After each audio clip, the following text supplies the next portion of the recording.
renewal of one of the great rivalries in the NFL. Kansas City, the all-time leader, 56-48 last time they met, last January in Denver. Won by the Chiefs by a score of 7-3 as we welcome you to Arrowhead Stadium on a beautiful final Sunday afternoon in the month of November. And Dan, you can count the number of times that on 2 or 3 fingers that Arrowhead Stadium wasn't filled to the brim. Yeah, it's a late arriving crowd. It's a disappointed crowd. But you're right about the weather, Greg. No wind at all. Temperature right now is around 50 degrees. Bright sunshine, not a cloudless sky. A perfect day for football. Sean Drone is deep. The Chiefs won the toss. They are getting the football first, and Drone 2 yards deep out of his own end zone. And lots of blocking in front of him, breaking to the outside and out close to the 30-yard line. Brady Quinn came on at halftime last week in relief of Matt Castle in the loss to Cincinnati. He starts today. He is 3-11 as a starter in his career. And as Dan mentioned a couple of moments ago, Romeo Crennel, the head coach of the Chiefs, says this is not a temporary attempt at a fix. This is permanent unless something drastic happens. And there is Matt Castle watching from the sideline. 180. This is Jamal Charles, an outstanding runner, and he busts it out to the 35, brought down by Wesley Woodyard. Injuries have hit the Chiefs' offensive line hard. Left tackle Brandon Albert is out. Rookie Donald Stevenson replaces him. Kansas City owns the 4th best rushing attack in the NFL, led by Jamal Charles. And if things aren't bad enough, Jamal Charles, after that first run, had to come to the Kansas City sideline. Looked like he was clutching his midsection. Peyton Hillis replaces him in the backfield. Oh, you can't even measure what a loss that is for Kansas City if that makes him a little less effective. Hillis to the left side.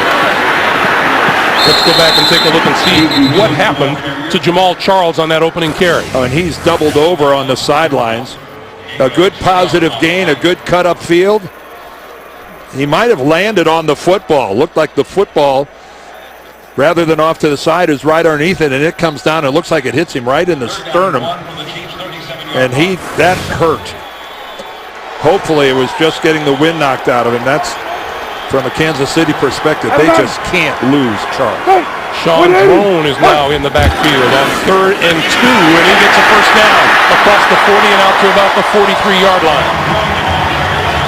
Denver's 4-3 defense, number 92, Elvis Dumerville. 8 quarterback sacks. He's forced 6 fumbles. A terror for quarterbacks at linebacker in Von Miller. 13 sacks, 23 tackles for a loss. That leads the NFL in that department. And the one and only Champ Bailey holds down 1 corner in the secondary. 51 career interceptions, 33 of them as a Bronco. Well, this is no surprise for the Kansas City offense that they're running the football successfully so far. Quinn to throw his first pass of the day on the slant at midfield. It's complete to Dexter McCluster. And across midfield and into Denver territory to the 49. And Raheem Moore drops him immediately. This is a good job of holding on to the football. McCluster took a big pop right off the bat. Yeah, I'd be happy about holding on to that ball too. And there's some good news for Kansas City. Jamal Charles back into the backfield on 2nd and 3. And this is Charles, left side, has a first down inside the 45 to the 44-yard line. When we talked to Brady Quinn this week, he says, yeah, there's more on the table for me this week considering it's Denver. He spent 2 years in Denver and never saw the playing field. Now keep in mind that this is his 6th season in the National Football League after being a first-round pick of the Browns back in 2007.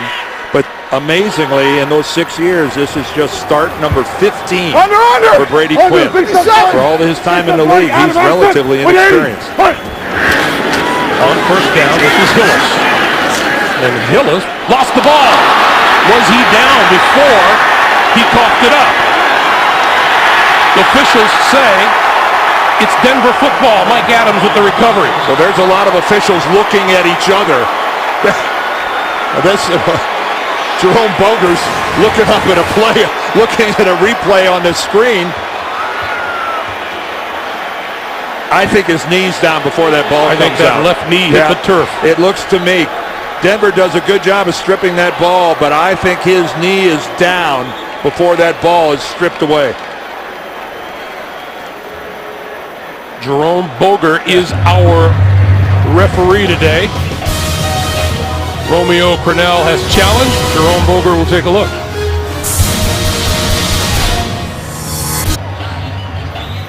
Welcome back to Kansas City, everybody. We got a pretty definitive look right here. They're right there, freeze it. The left knee is down, and Peyton Hillis still has the football solidly in his possession. And Jerome Boger has made his decision. After reviewing the play, the runner was down by contact at the 42-yard line. It will be first down and 10 for Kansas City at the 42-yard line. And I misspoke earlier saying that Romeo Crennel had thrown the challenge flag. That is an automatic review of a turnover.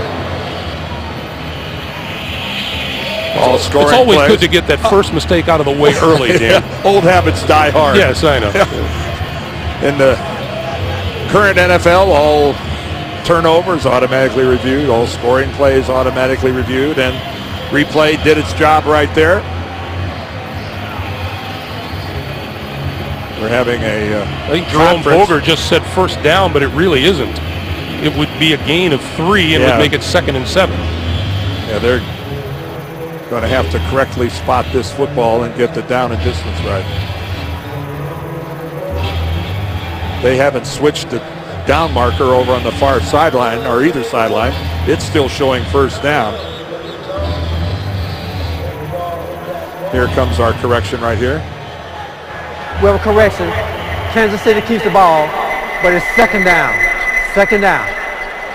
All right. Dan, this has been historically one of the loudest places in all of football. You played in the very first game played here. Yes, I did 40 years ago. And and now we're getting slowed down again. Chiefs are at the line of scrimmage, and Jerome Boger steps in, and now let's play some football. There are a lot of empty seats here at Arrowhead, and obviously there's a lot of discontent in this town. There is, and this is one of the great fan bases in professional sports. And they are an unhappy lot right now. 1 and 9 will do that to you. Brady gives to Dexter McCluster. McCluster turning the corner, cuts inside the 25 to about the 23-yard line. Brought down by Jim Leonard. That's a terrific looking running play. Well, and this is really an in-your-face from the Kansas City Chiefs, because let's not kid ourselves. The Broncos know that they're going to run the football. And right now they are getting blocked. They're struggling to get off blocks. And this time McCluster enjoys a huge opening off the right-hand side. But this is not taking Denver by surprise. Right up the middle is Jamal Charles, who cuts it outside. And not much there, maybe to the 22. Well, Kansas City last scored a touchdown on their opening drive back in 2010. There was a Castle pass to Jamal Charles for the touchdown. It's been 27 games since the Chiefs have had an opening drive touchdown. That's the longest streak in the National Football League still alive, and that's something I know Romeo would love to put in the rearview mirror. Well, this Chiefs team has only scored 4 touchdowns in the last 6 games. Scoring has been the problem. Straight ahead, Deshaun drone to about the 16-yard line, where Mike Adams makes the stop. One of the things that the Chiefs are having to compensate for is they've got a rookie starting at left tackle, Donald Stevenson. Brandon Albert, their outstanding left tackle, he's got a bad back and he's not able to go today. And imagine if this gets into a situation where the Chiefs fall behind and this rookie's got to deal with Elvis Dumervil and Von Miller in the passing game. That's why 8 running plays so far for Kansas City against a lone pass. 3rd and 3.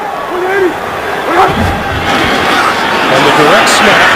Gillis going to throw it on the far side of the field and way short of Brady Quinn.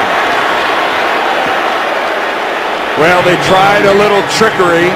Now, Elvis Dumervil was over there fronting up Quinn, and I don't know if that affected the play. As Greg said, the direct snap here to Hillis, but he just short arms it coming back. And Dumerville was the closest guy there, but he was having to spin around. Brian Suckup, who was 20 for 23 in field goals, this one from 34 yards to give Kansas City the lead. And something that's been a rarity for them. And it's good. So the key to beating the Denver Broncos is to keep that guy on the sideline. He gets his first shot on offense when we come back.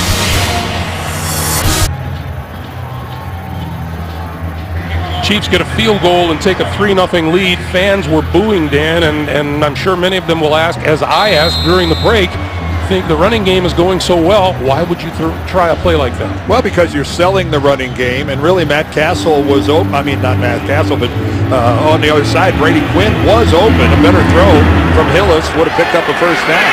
Trindon Holiday will not run this one out of the end zone. And so the Broncos will begin at their own 20-yard line.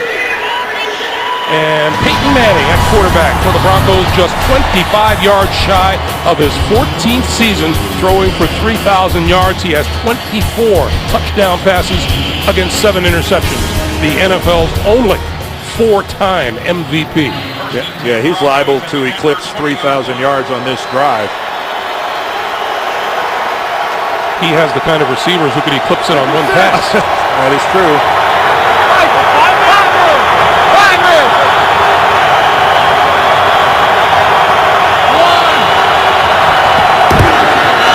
Will give it to Noshawn Moreno, and Moreno not much there at all, maybe a 3-yard gain. Derek Johnson with the tackle. And Manning will not huddle his team, he'll set them at the line. A lot of pressure on Noshawn Moreno, replacing Willis McGahee. This might be his last chance to secure a home in Denver. Manning's first pass of the day. Moreno crushed at about the 17 or 18-yard line, and again, Derek Johnson. Manning gets a key lineman back today. Right guard Chris Cooper missed the last 2 games with a sprained left ankle, and with McGahee gone with a knee injury, we've talked about Noshawn Moreno with a chance to resurrect his career with the start at running back today. Keep in mind, Moreno has been inactive the last 8 games. They haven't even seen fit to dress him. 3rd and 12. That's way down the pecking order. Manning with time, up the middle, and he's got his man out across the 45 to the 47, Brandon Stokely, and there's a loose football, and it goes over to Kansas City.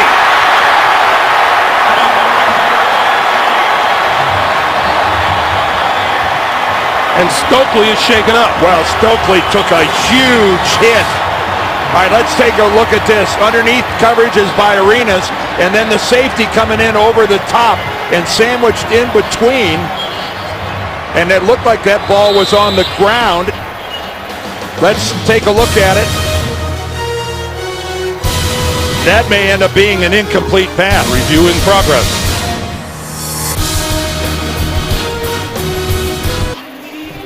Again, welcome back to Kansas City. Here comes the pass from Manning to Stokely.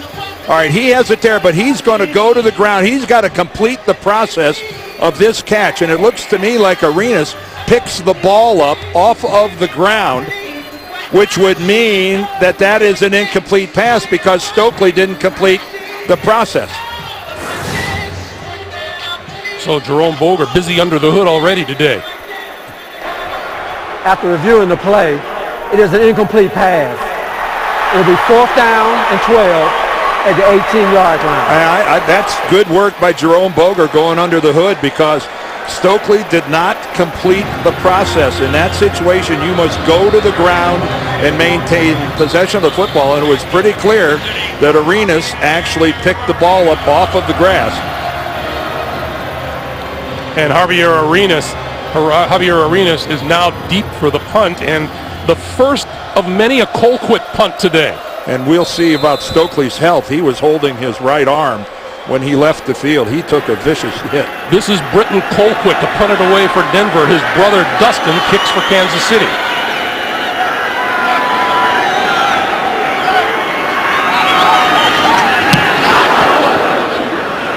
Arenas with a chance for a return from the 37. Midfield, up the middle, inside the 40-yard line. Brought down by Omar Bolden. And terrific field position for Brady Quinn and the Chiefs offense.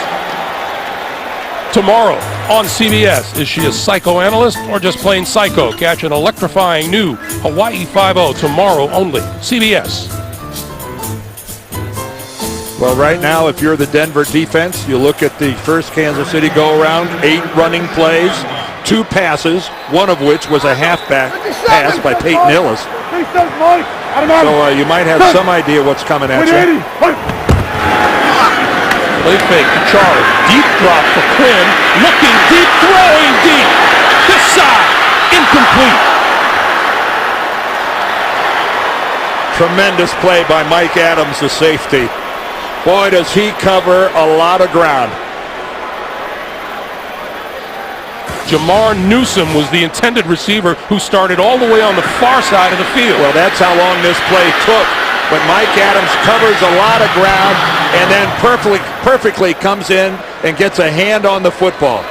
Yeah, Brady Quinn ends up on the ground, but not after he held that ball for a good 5 or 6 seconds. 180. Second and 10. The pitch for Charles. Cuts it back. Has running room to about the 32-yard line. Our first update of the day. To New York, JB and Shannon. Pittsburgh likes this kind of help. Yes, JB, when you're down to your third quarterback, you need help like this from your defense. Tip pass. Pittsburgh's LT, Lawrence Timmons, that is. 53-yard INT return for a touchdown. The Steelers are on top 7-3. Back to Greg and Dan. All right, guys, thank you. Wow, imagine the Pittsburgh defense scoring. How many times have we seen Dick LeBeau's group doing that over there? 3rd and 4 for Quinn.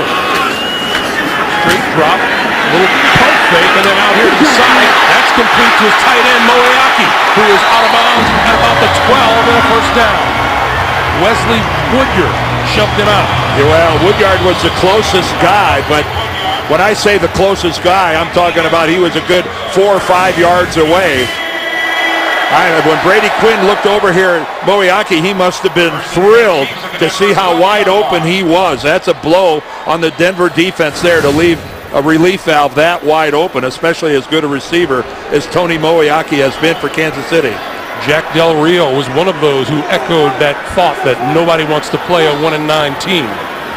180. First down from the 12. McCluster, left side. Inside the 10 to the 8. Well, right now, this offensive line and blocking backs for Kansas City, they're doing a pretty darn good job. They're putting a hat on a white jersey, and they're not losing their feet. They're running with them. Take a look at that. You got Jeff Allen, the rookie, number 71, out in front. He can't even find anybody to block. He kind of froze in the hole. He provided more obstruction than he did help. Kansas City's red zone offense, nothing to brag about. Dead last in the NFL so far. 2nd and 6.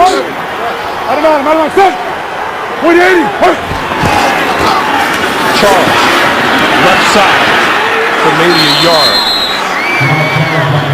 Well, we come up on 5:50 to play in the first. That was a good job. Looked like Derek Wolfe set the edge over there. That was one of the first times we've seen the Denver defense set a hard edge where Kansas City couldn't get around it.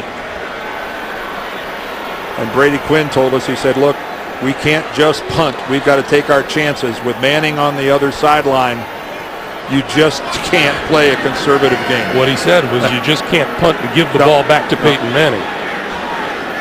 3rd and 5. And the play clock winding down. Yeah, they're inside. Boy, down to 5 seconds. Quick snap. The pass. That is caught at about the 5 and ahead to the 4-yard line. Terrence Copper. And he was hit there by Champ Bailey. And that'll bring the field goal unit on. And the fans want the team to go for it on 4th down. Well, the fans, what they're saying is, look, what do we have to lose? We're 1-9. We're huge underdogs if we don't get it. But I think the coach in Romeo Crennel comes out and says, look, we'll play the odds. I hate to have a good drive like this end up with nothing. And you'd give the Broncos tremendous momentum if they stopped it. And I think if it was 4th and 1 or less, they might have gone for it. 22-yard field goal by Suckup is good. And with 4.5 minutes to play in the first quarter, the Chiefs extend their lead now to 6-0. 2 drives, 2 field goals for the Chiefs, and they lead it by a score of 6-0. And as we noted at the beginning of the game that there were an awful lot of empty seats, which is unusual for an Arrowhead Stadium crowd, we should note the fact that they've filled up pretty well since then. We called it late arriving, and that's exactly what it was. But they're here. Well, there was barbecue to be finished. And I wish I was out there finishing it with Trendon Holiday. And he will run this one out after a delay. To 15, and he has running room. 30. And out of bounds at about the 45-yard line. They'll mark it at the 46. Trendon Holiday. He's small, but boy is he quick. Hey, you got a sports fan on your gift list? Avoid the crowds with CBSSports.com. Shop, save big on all officially licensed clearance gear with an additional 20% off now at shop.cbssports.com. 47-yard line of the Denver Broncos, and Brandon Stokely shaken up on that last play on offense for the Broncos, back in the lineup.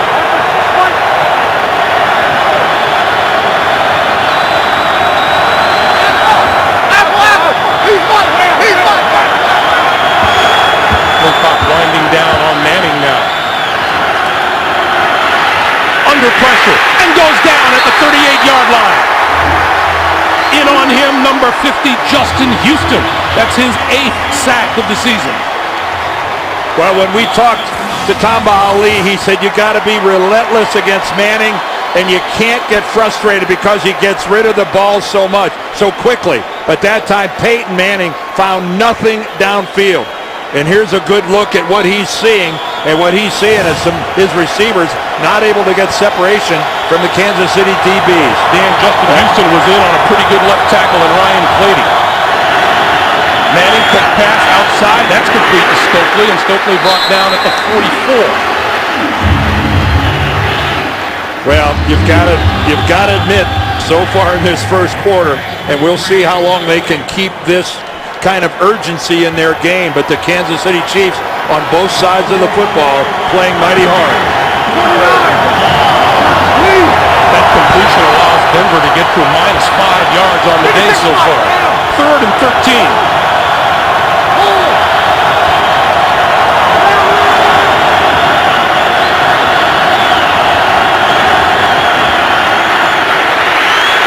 Over the middle, wide open is Decker. Decker inside the 30 to about the 28 or 27-yard line, and a first down. Well, that time Kansas City unable to generate any kind of a pass rush, and they paid for it. Their 4-man rush just gets completely snuffed out, and Manning has all the time in the world for Eric Decker to uncover and get open coming across the middle. Eric Decker told us he was in middle school when Peyton Manning first got drafted. That was all because of good pass protection by that group up front. Peyton changing everything now. From the 28, Manning throwing inside the 20-yard line to Brandon Stokely, and that is ruled a catch. Well, he bobbled it initially, but it looked like he got it back under control. Again, good pass protection. Manning able to step into the throw.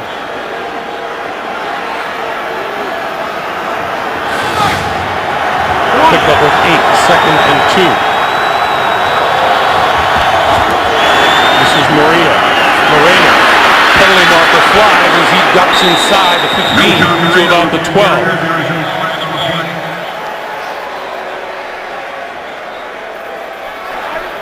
Holding. Offense. Number 68. 10-yard penalty.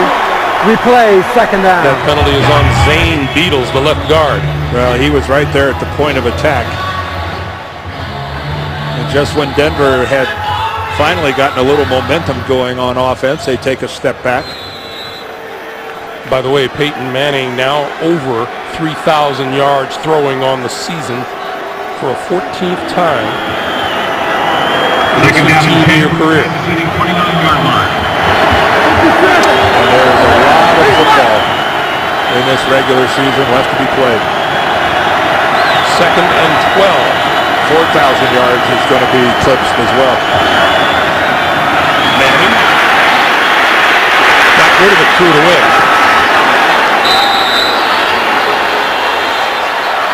And a little bit of a yelling at an offensive lineman or two. Well, Peyton Manning inspires everyone around him. He demands that they play to his level. I think when we were talking to Ronnie Hillman, their rookie running back, he's put it best. He goes, I'm more afraid of Peyton Manning than I am of the coaches. Last ball in the backfield on 3rd and long.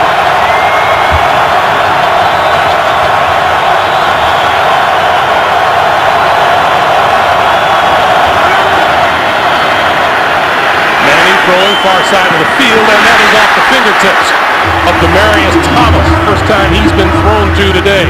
Incomplete. I think Peyton put it in a pretty decent spot, giving Thomas a chance, considering Brandon Flowers has got good inside coverage on it. And that's the only place Peyton Manning could put it because of Flowers' coverage. Give Brandon Flowers a lot of credit there. He forced that incompletion. So here is Matt Prater. 15 out of 17. This is from 47 yards out.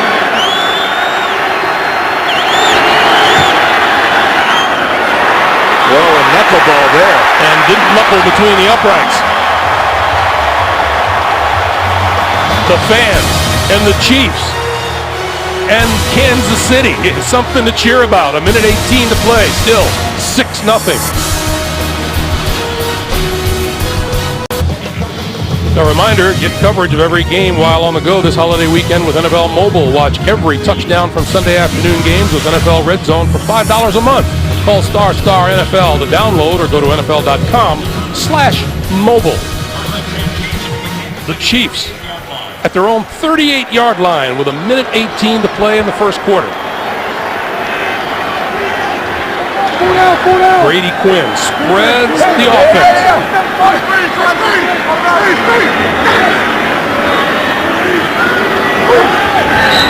And we get movement up front. False start. Offense, number 74. 5-yard penalty. First down. You know, this lead for the Chiefs, Dan, is rarefied air for them. Yeah, take a look at it. They've led for a little over 8 minutes today, as you see down on the bottom, but only 26 minutes and 1 second for this season. And look how that compares going all the way back to 1983. It's historically, it's such a small amount.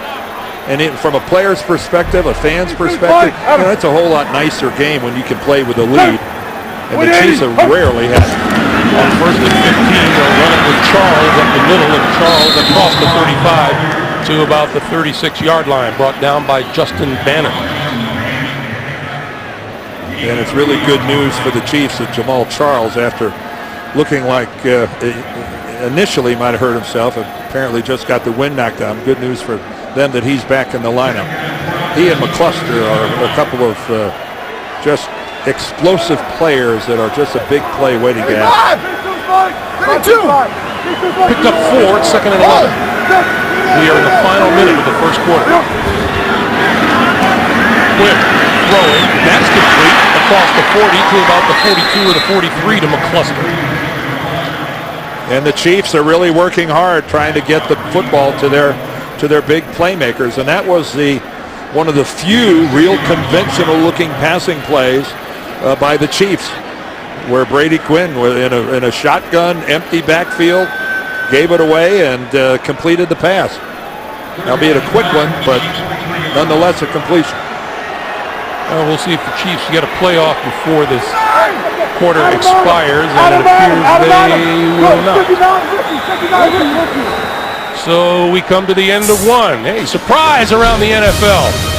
The Chiefs lead the Broncos 6-0.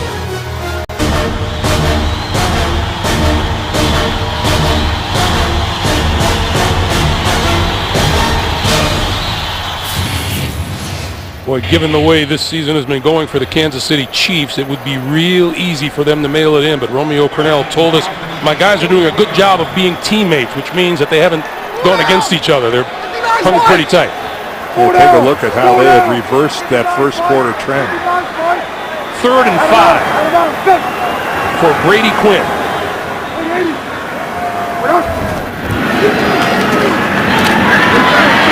On the move. Can't find anybody, and is going to go down at the 41-yard line. Well, Von Miller got over there and sealed it off, but they fooled Kansas City that time. The Denver defense brought only a 3-man rush. They didn't even rush Miller. He dropped a little bit in coverage, and he's just reading the quarterback, and when Quinn got flushed, he went and got it. So here is the other Colquitt brother. This is Dustin Colquitt, 3 years older than Denver punter Britton. And Jim Leonard is deep.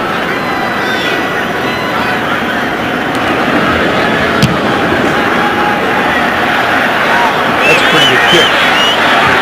It hadn't gone into the end zone, but it did. A Wednesday in prime time. James Brown, Chris Collinsworth, Phil Simms showcase America's favorite game with their own unique style inside the NFL Wednesday on Showtime.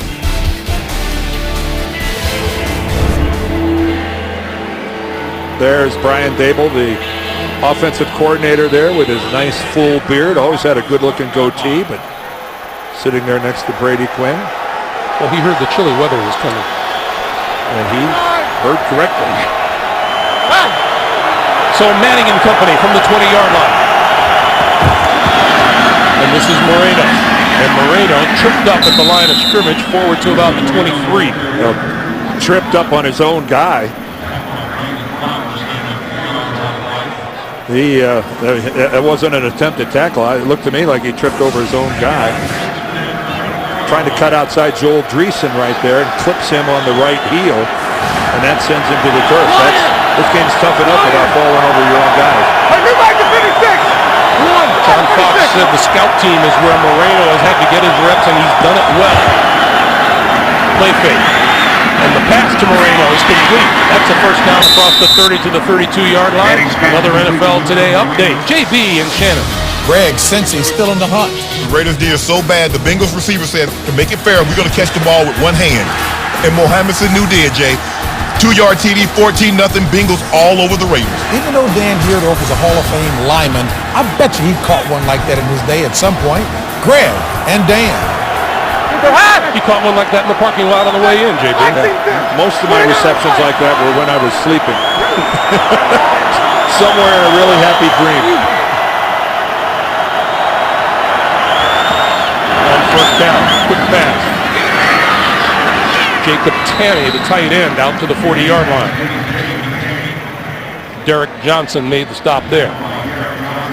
And that's Tammy and Joel Dreesen have just really slid right into the role of Dallas Clark and other tight ends that have been the beneficiary of a Peyton Manning offense. Manning just loves to work the middle of the field with these guys.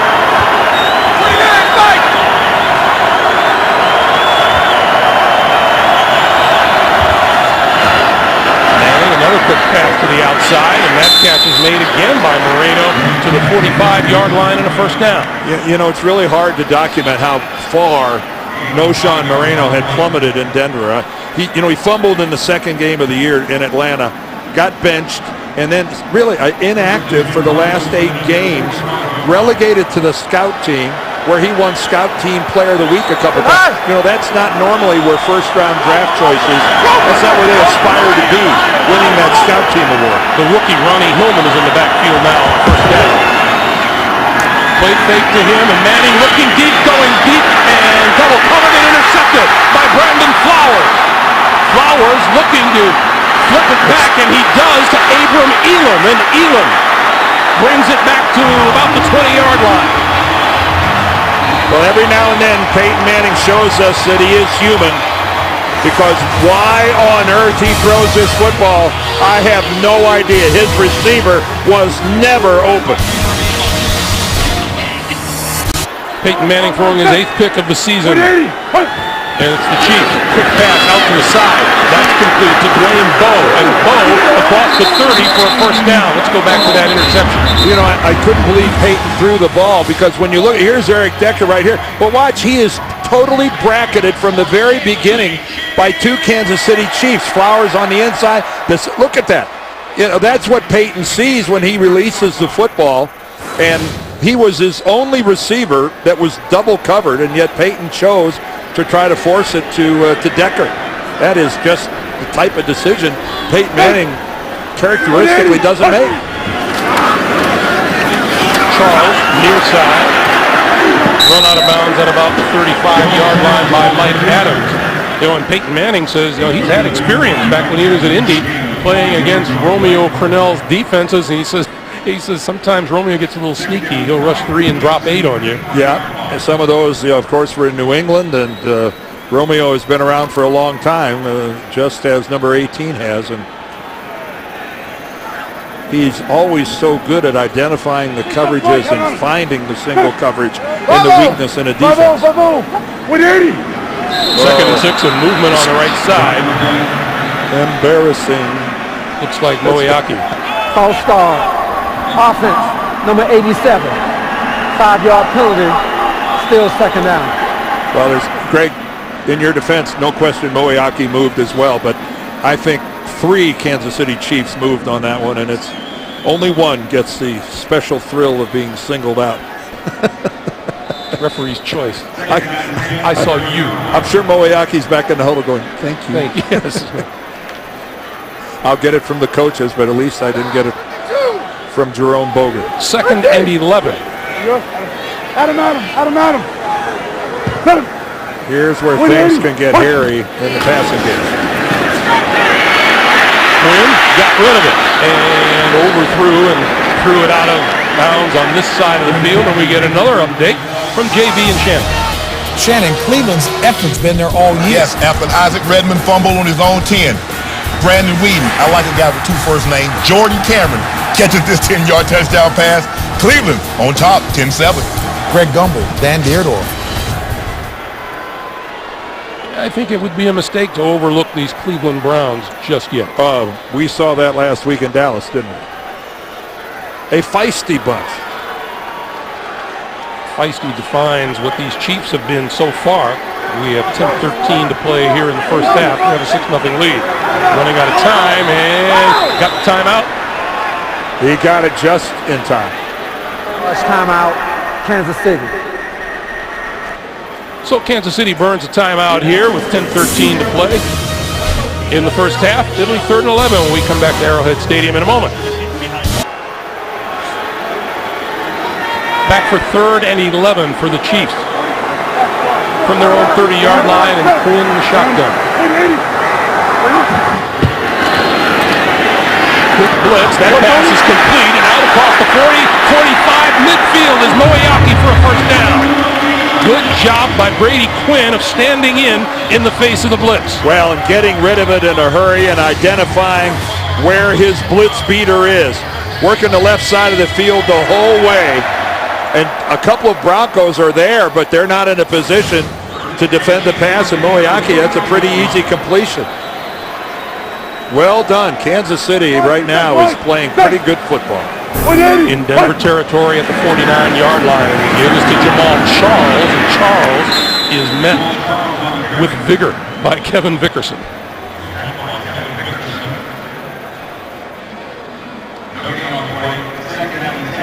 Well, this Denver defense, they played so well a year ago. I mean, Tim Tebow got all the publicity, but the reason that they won those games down the stretch was how well their defense played. And Dennis Allen, their defensive coordinator, gets the head coaching job in Oakland out of it.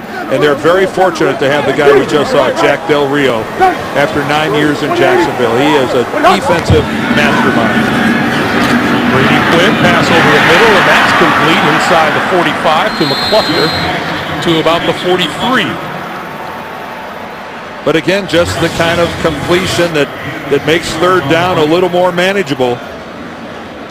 Now, Brady Quinn's not exactly working both sides of the field with his eyes, but his guys are getting some separation right now. They are they are separating from the Denver defenders more often than not. And now Quinn looking at a 3rd and 4.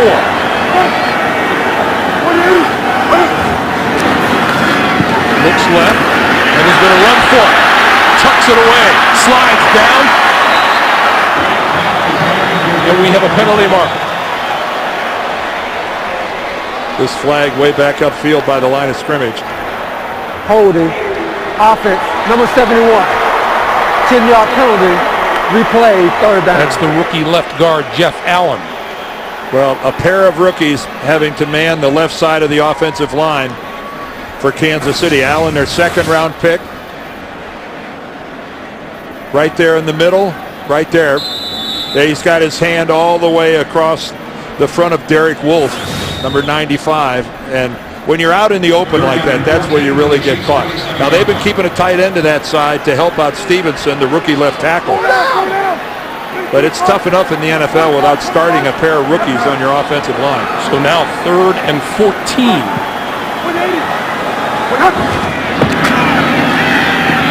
Quinn with time, and that's complete. And to the 40 is Dwayne Bowe, and just short of a 1st down.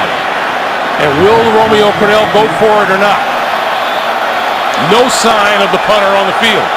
And Brady Quinn says, let's go for it. And they will. Because they actually have, it's less than a yard. And, what does Romeo Crennel and his Kansas City team have to lose? This is, if there's a luxury of being 1-9, this is it. You see how successful the Chiefs have been on 4th downs this year so far. Quinn with no one in the backfield with him. And a whistle before the sneak, and they took a timeout. Before the snap, Kansas City called timeout. Their 2nd. Wow. Cancel that 1st down. We're back in Kansas City, and Romeo Crennel was unhappy as he's unloading. Oh, geez, and here's a false start. Now, Denver jumped. The question's going to be, were they in the neutral zone, and did they draw Kansas City into an involuntary Kevin reflex Dickerson action? was involved. At first glance, it looked like Denver reset.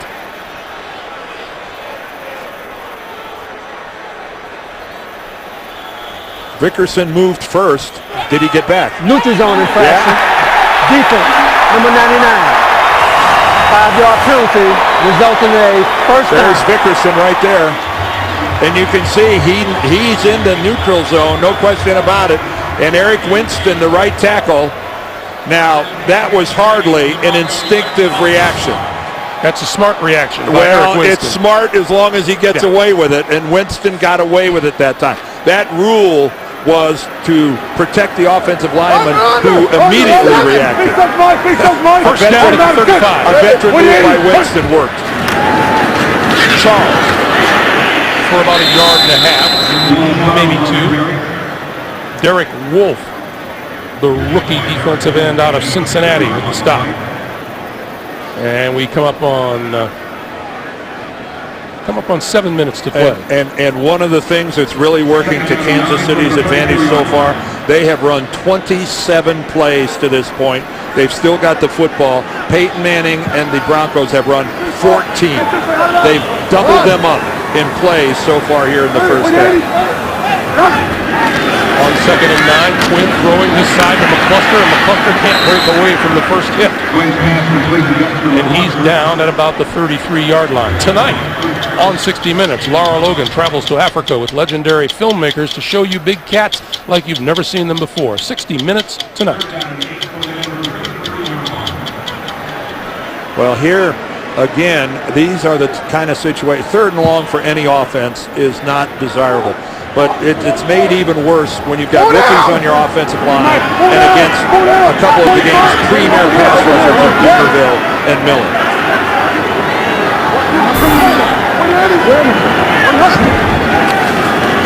Quinn on the move and goes down. Back at the 42-yard line, Wesley Woodyard his 4th sack of the season. And if there was any prospect of a field goal, that went up in smoke with that sack.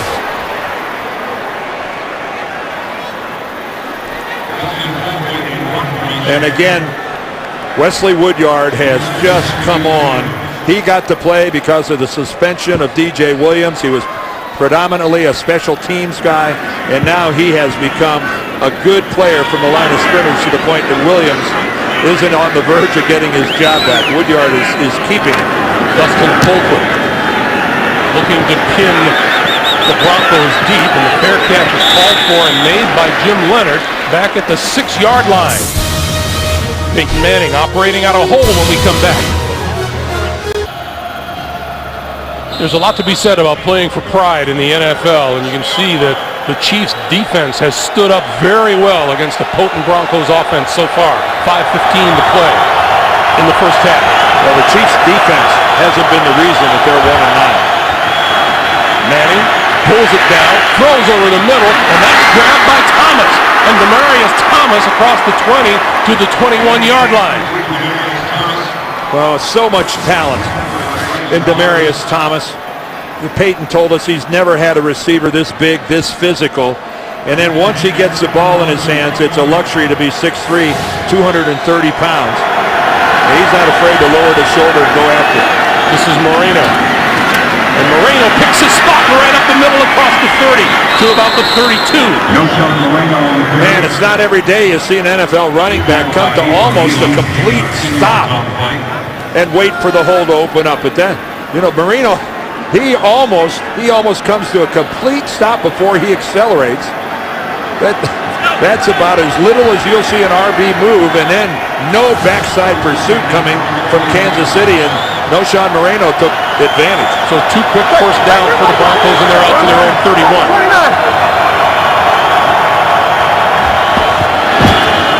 Play fake to Moreno this time. Manning under pressure and throws and hits Stokely. Stokely across the middle, inside the 40 to about the 38. Brandon Stokely said, "I was finished. I thought I had played my last snap in the NFL until Peyton Manning called." And what he does so well, working the intermediate part of the field. And then the safety, Lewis, he makes a mistake of thinking that Stokely's going to go out of bounds. And he does not, and picks up about another 5. Another first down. Moreno running room, left side. Inside the 30. Well, we talk about setting the edge. That was the disappearing edge. That was just superbly blocked by the guys from Denver. They just wiped out that side of the Kansas City defense. And Moreno is starting to get his legs under it. 2nd and 1.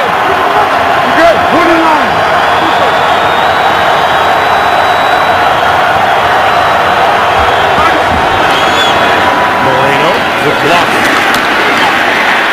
and met at about the line of scrimmage, and I don't think he got the first down. He's about a yard shy of it, looks like, from here.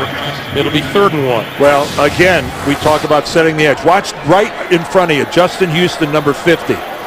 He's riding the outside shoulder of the offensive lineman, and then he just doesn't give ground, keeps that outside shoulder, and comes off and makes the play. That's textbook on how you do it.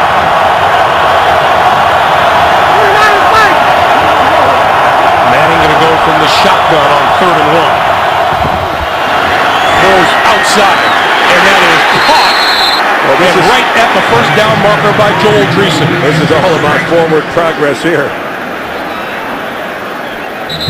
And we hit the 2-minute warning.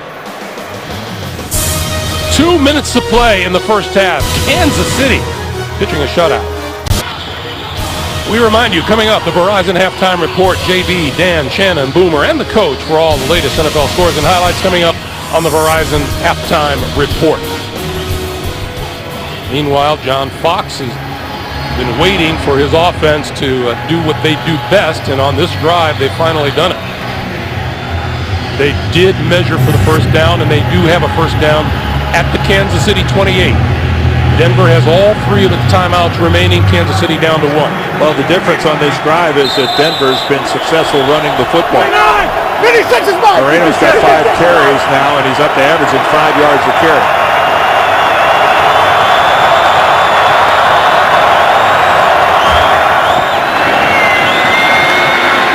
Manning looking, got hit from behind and goes down at the 33. Justin Houston again. And again, Peyton couldn't find anywhere to go with the football. He had all the time in the world. He's in the pocket, he just can't find, he's not even close to cocking and throwing. And looking downfield, there's Jacob Tamme. He's knocked clear out of the play, and Tamme looks like he's hurt. But Peyton had absolutely nowhere to go with that. He's lucky he didn't fumble it. 2nd and 14. Manning over the middle, wide open, inside the 15 is Tamme. I guess Tamme wasn't hurt very badly, was he? All the way to the 11 and a first down. He looked hobbled after that last play. Again, how many times? Look how Peyton delivers that football where Tamme can take it in stride, turn upfield immediately. Peyton Manning, I couldn't even, a calculator would melt trying to figure out how many times he's hit a crossing pattern in his career.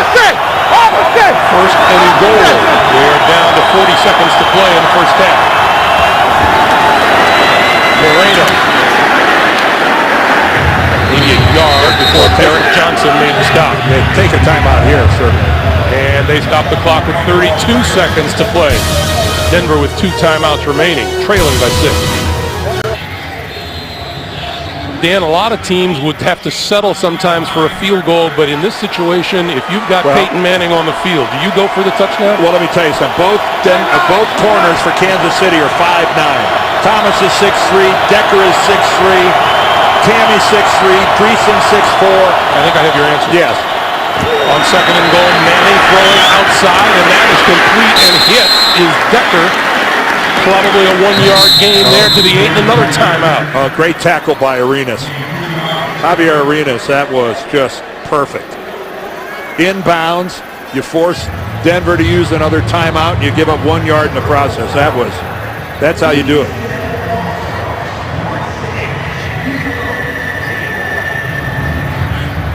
I'm sure when Peyton threw this football, he's going, well, it's going to be a short completion, but we'll get a clock stoppage because we'll get out of bounds. And Decker can't get there because of that outstanding tackle by Arenas. But again, the big height advantage going to Denver here, Demaryius Thomas can really elevate. 11th play of an 87-yard drive so far for Manning and the Broncos. 3rd and goal.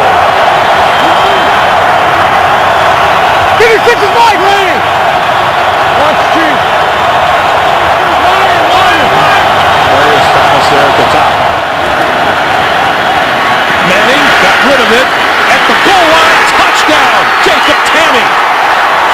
Again, tight ends between the numbers.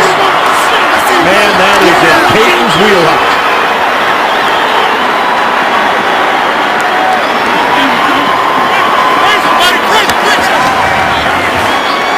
There you got Jacob Tamme, the little jerk route, facing it to the outside, back to the inside. That is so difficult to defend. And Peyton with a little pocket movement, and even under pressure, he ends up getting thrown to the ground by Tyson Jackson. Banged his head a little bit, but again, he delivered a perfect pass to Jacob Tamme, his old Indianapolis teammate. His 25th touchdown pass of the season. That's the 14th time in his career. 25 or more TD passes in a season. And here's Kansas City, just as played so well all half. And if this is good, they're going to be behind going in at halftime. And they are by a score of 7-6. Again, they settled for field goals in the red zone, and Denver settled for a touchdown in the red zone. Again, Brandon Stokely takes a crowd into the end zone. And that's under pressure. That's just a perfect throw from Peyton Manning. And good job by Jacob Tamme of fighting his way into the end zone. Eric Berry just not able to get him to the ground. Peyton Manning has thrown 8 touchdowns in the month of November. Chiefs quarterbacks have combined for 6 touchdown passes all season long. And as we just mentioned, for the 14th time in his season, he's reached the 25 passing touchdown mark. You think we would ever get tired of sitting down at a table and talking football with Peyton Manning? It's one of the most enjoyable experiences that I've ever had as long as I've been in this game, is sitting and talking to Peyton Manning. Only if for no other reason that he is just so straightforward and honest about his feelings about the game and what he does, how he goes about business. It was really interesting to hear him talk about the prospects of him, about the whole year that he sat out last year and whether or not he'd be able to come back or not. Sean Throne is deep. And doesn't look like he'll return this one. And he will not. It'll be a touchback and come out to the 20-yard line. Hey, last month, as part of the NFL's Play 60 initiative, the Denver Broncos invited some of the local kids onto their home turf for an afternoon of activities. Led by Wesley Woodyard, the kids ran through a host of activities inside and out of the stadium and also had the chance to mingle with their favorite Broncos. NFL Play 60 is a national youth health and fitness campaign focused on increasing the health of young fans by encouraging them to be active for at least 60 minutes a day. What a great program and an opportunity to actually shake hands and get up close to an NFL player. How cool for those kids. Brady Quinn takes a knee, and that will do it for the first half. Kansas City led almost the entire first half. A late Peyton Manning touchdown, and it's 7-6 Broncos at the break. Say this for the Kansas City Chiefs. A lot of pride coming out here today. Back with the Verizon halftime report after this message and a word from your local station. Manning looking deep and double covered and intercepted. Oh, a knuckleball there. At the goal line, touchdown, Jacob Tamme. And back at Arrowhead Stadium, there is our score as we get set to start the second half. Denver by 1 by a score of 7-6. Remember, follow your favorite team all season long. Go to itunes.com/NFL. Full games, highlights, and more at itunes.com/NFL. Greg Gumbel and Dan Deerdorf back with you. And Peyton Manning has had things going all his own way the last several weeks for these Denver Broncos, but the Chiefs have made him earn everything today, haven't they? It has been a struggle. He's been under some pressure, and the pass rush from Kansas City has been fairly effective. This was just really a bad decision on Manning's part, throwing into double coverage. Flowers with the interception, indicative of some of the pressure, and he did move. He beat the pressure that time to get the ball to Jacob Tamme for the touchdown. And look at Brady Quinn, 9 of 11. Granted, not a lot of yards, but Peyton Manning got the one touchdown, but he has the one interception that kind of mars things. You knew that ruined a half for Manning. And the Denver Broncos are going to get the ball first here in the second half.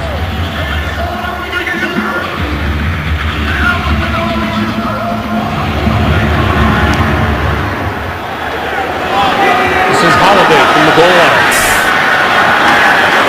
Outside, cuts it down, and out of bounds just about the 45-yard line.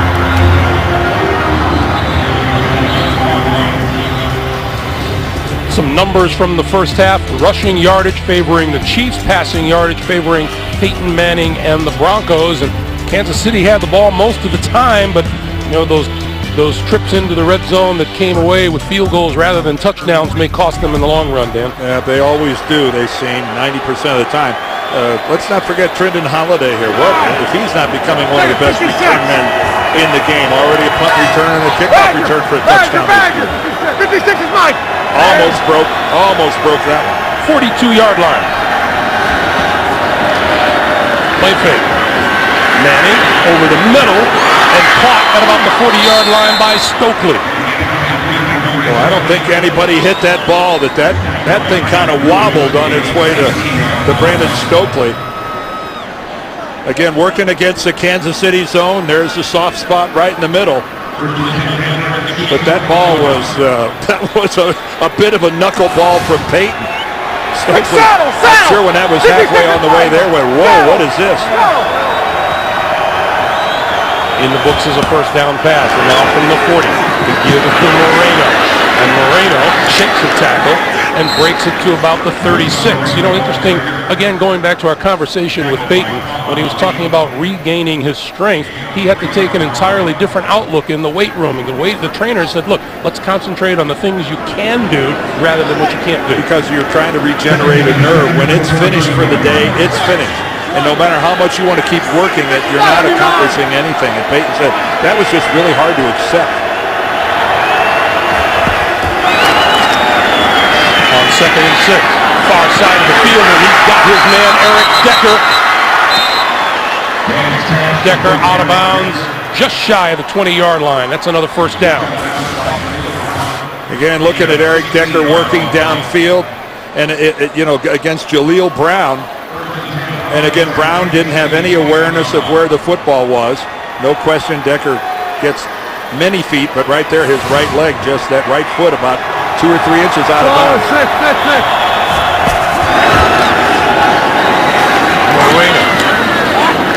How funny was it talking to Eric Decker and comparing last year to this year? He said last year, well, the adjustment to Peyton has been slow this year because basically he said last year was like running a wing tee. Well, it was just, they went to that option, veer, whatever you want to call it, offense that Tebow ran in the second half of the season. And let's face it, who wants to be a wide receiver in that offense? It's not what they dream about. This is 2nd and 6.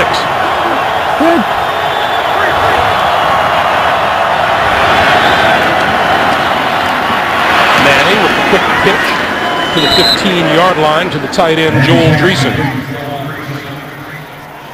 And this is where Peyton Manning, being so patient, will wear a defense out. His willingness to just take the short completion but set up a more manageable third down. It's just, he's so content to take what, even if it's little things, if the defense is giving it to you, he will take it over and over. Now the Chiefs fans to their feet. On 3rd and 4.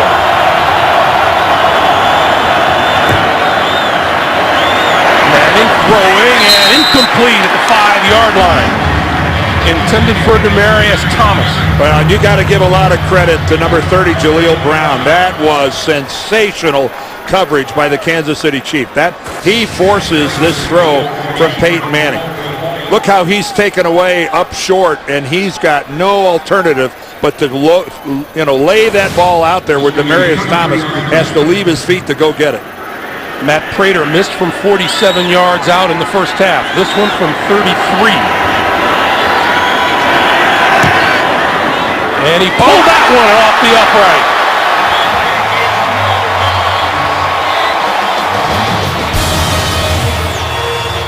Something else for the Chiefs fans to cheer about.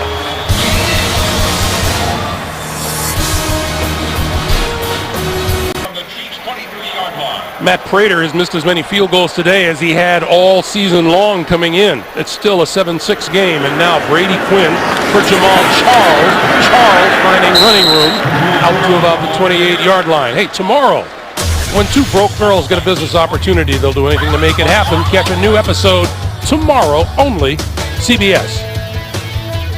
And that's exactly what Kansas City has to do, just go back to the running game. It was very effective for them in the first half. They got a couple of penalties that hurt them on a couple drives, but by and large, they've been getting some pretty good movement up front. On 2nd and 5, Charles, running room, 35, out to the 39, close to the 40-yard line, and that's enough for the first down. Boy, you're getting some of their offensive linemen are getting some really good blocks, and the Broncos are having trouble shedding these blocks. Von Miller gets upfield. He sets the edge, but there's no pursuit back to the inside from the Broncos defense. Miller turns it back to the inside, but a huge hole. And take a look, a great block by Jamar Newsom, who just got elevated. Play fake, Quinn. And that's complete close to midfield to Jamar Newsom. Newsom was on the practice squad yesterday and just activated, and he's making himself known to he's probably got to introduce himself to a few of these guys. Not really. He practices with him every day, but just trying to make a point. Kind of exciting to be on the practice squad on Saturday morning, and then on Sunday afternoon you're not only suited up, but you're a real part of things. On first down, Charles again, and Charles with running room off the right side to the 40, and that's another Kansas City first down. Well, again, Jamal Charles, and again, this time to the inside. Von Miller gets pinned, but the backside pursuit of the Broncos is late getting there. Elvis Dumerville finally comes all the way across and makes a play, but wow, those are some big holes that Jamal Charles is finding early here in the third quarter. We're going to give it to him again, and this time he tripped up on his way to the line of scrimmage, and he's across the 40 to about the 39-yard line. Denver in the push and really in charge in the AFC West. Well, they're in the charge, but let's face it, they're going to win the AFC West. Nothing could happen, I think, to keep that from happening. They want one of the 2 seeds where you sit at home. Well, Houston clearly in control, and Baltimore is in control of that number 2 seed. But there's a huge game in 3 weeks where Denver goes to Baltimore. But that game is going to be tarnished a little bit if they slip up here. On 2nd and 8, we give it to Charles, and Charles to about the 37-yard line. Go back to your tool for success for these Kansas City Chiefs at the start of the day, Dan, to do what you do best. Again, Brady Quinn making the start today as Matt Castle has been benched. And Romeo is coaching them up. Yeah, again, look how well they've run the football. 145 yards a game is getting it done. Meanwhile, Peyton Manning relegated to a phone call on the sideline. 3rd and 7.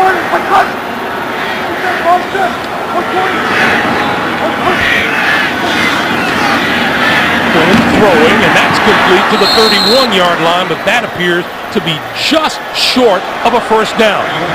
Romeo, what do you do? Well, he went for it. He showed earlier in this game in the first half that he was willing to go for it. And he's now coming out with the field goal unit. And now he's not, and it's even a shorter, it was about 2 feet before when he went for it. Remember, Denver jumped off sides. This one is only a foot. This is kind of surprising, to tell you the truth. 49-yard field goal attempt for the lead from Ryan Suckup. I'm really surprised he didn't go for it here. Kick is on its way and looks pretty good.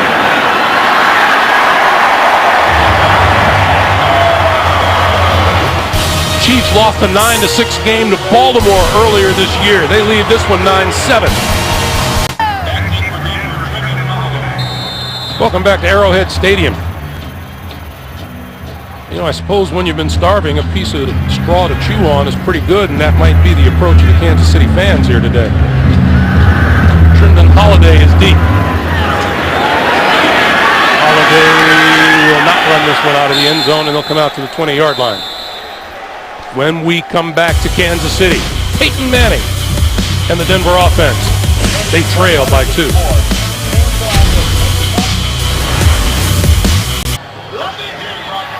In the absence of Willis McGahee, Denver has run the ball just 8 times compared to Peyton throwing it 23 times, with Kansas City sticking to their ground attack. And Noshawn Moreno has all 8 of those carries. Manning throwing on first down, far side of the field, and knocked down, intended for number 84, the tight end, Jacob Tamme. Hey, thanks to all of you. The American Red Cross has been helping thousands affected by Hurricane Sandy get back on their feet on this Thanksgiving weekend. Thanks to all of you for making a real difference. Learn more at redcross.org. CBS cares. Tamme had no chance on that reception. Great coverage by Eric Berry.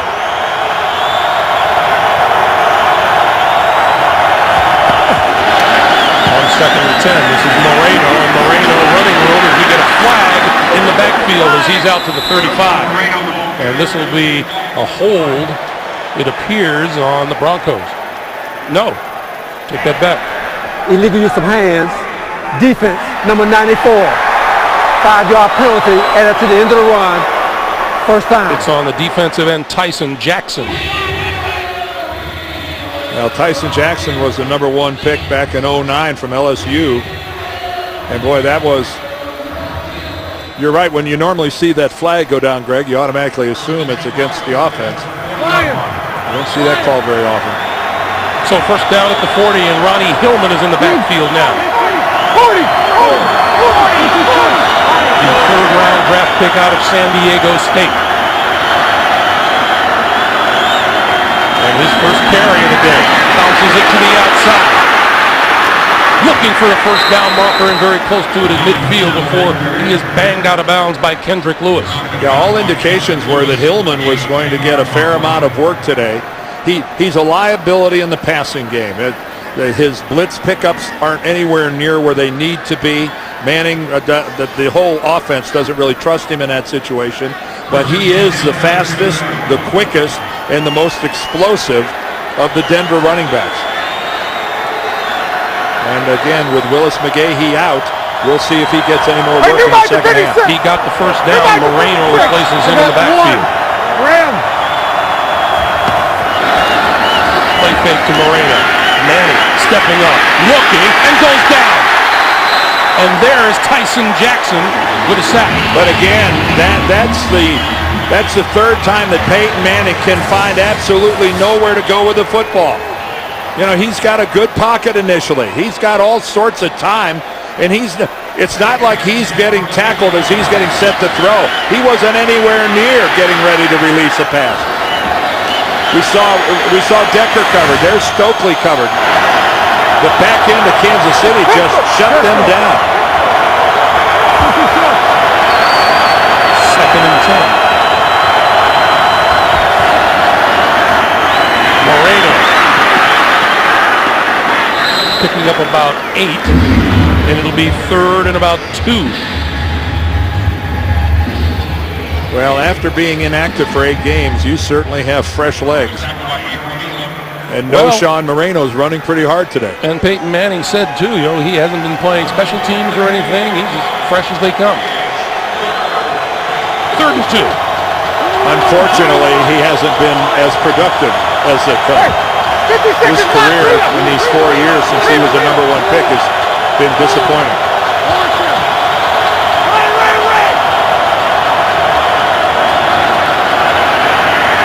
Manning, crossing pattern, got his man Jacob Tamme, loose ball, and it is marked down by contact at the 30-yard line. And Tammy's holding the ball up as he ultimately ended up with it again. But let's take a look as he gets his legs taken out from under him. And no question, he's got control of the football. Brown upends him, and the ball doesn't come loose until the forearm lands on the turf. And we have a player down at about the 34-yard line.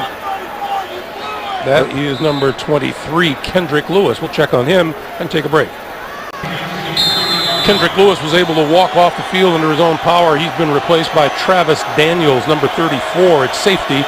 First down for Manning and the Broncos at the Kansas City 30. Manning to throw. Far sideline. Touchdown, Demaryius Thomas. And Manning's pass right on the money. And not only was that a great pass, but what a catch by Demaryius Thomas looking back into the sun. Most of this field is in the shade, but watch when he breaks into the sun right there. Look how that sun completely in his face, and yet somehow he tracks the football right into his hands. A perfect pass from Manning, but again, I think that's sensational by Demaryius Thomas, being able to concentrate, focus on that football, looking right up into the big light in the sky. Demaryius Thomas' 6th touchdown catch of the season. The extra point is good, and 4:41 to play in the third now, and the Denver Broncos off to a 14-9 lead on Kansas City.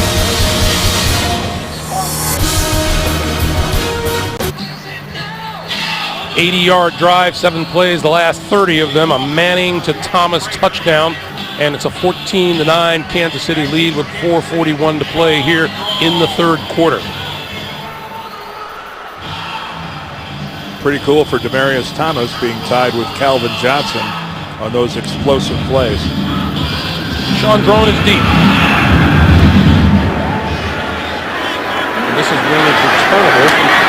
yard deep in the end zone.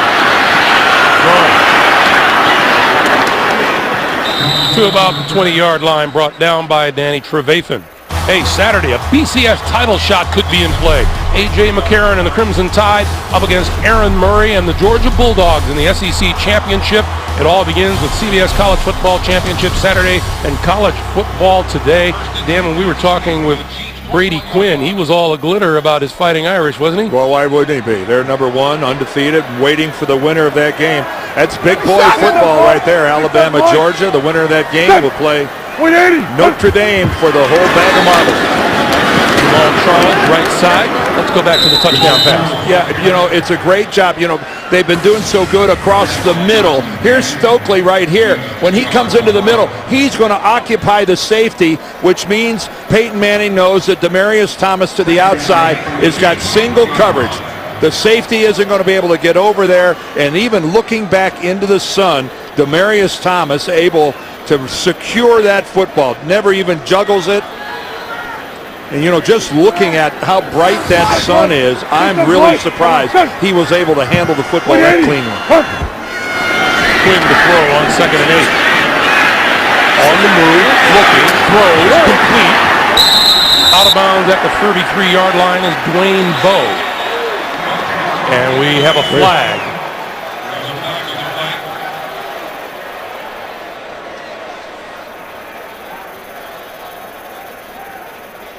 They're talking to Donald Stevenson, the rookie left tackle.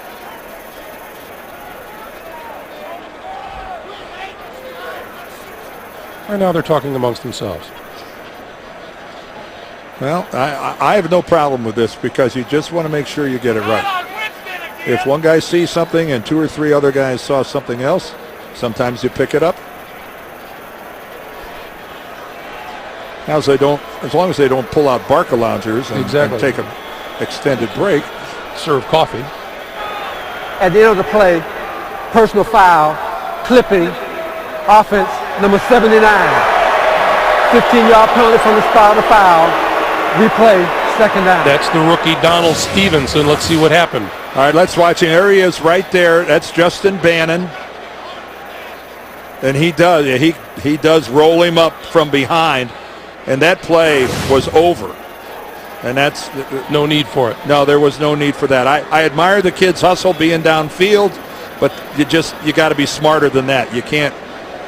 First of all, there's a real potential for hurting a guy, and you're out in the middle. You're not going to get away with it. I'm sure in his mind he thought maybe he was parallel to him and was at the side, but even so, it was very late. So it's 2nd and 12. And we get a penalty.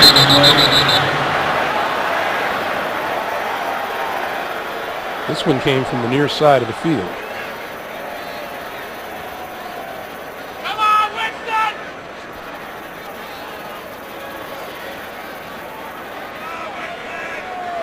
We're having another mini conference. Jerome, what say you? There is no foul on the play for 12 men on the defense. 2nd down. My guess is there's no foul for 12 men on the defense because there were only 11 men. Quick, where's the calculator? Where's the abacus? That qualifies as an oops.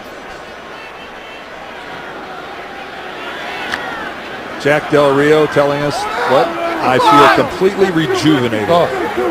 Being in Denver and being a defensive coordinator. Not that he doesn't want to be a head coach again. Quinn, quick pass. That's complete.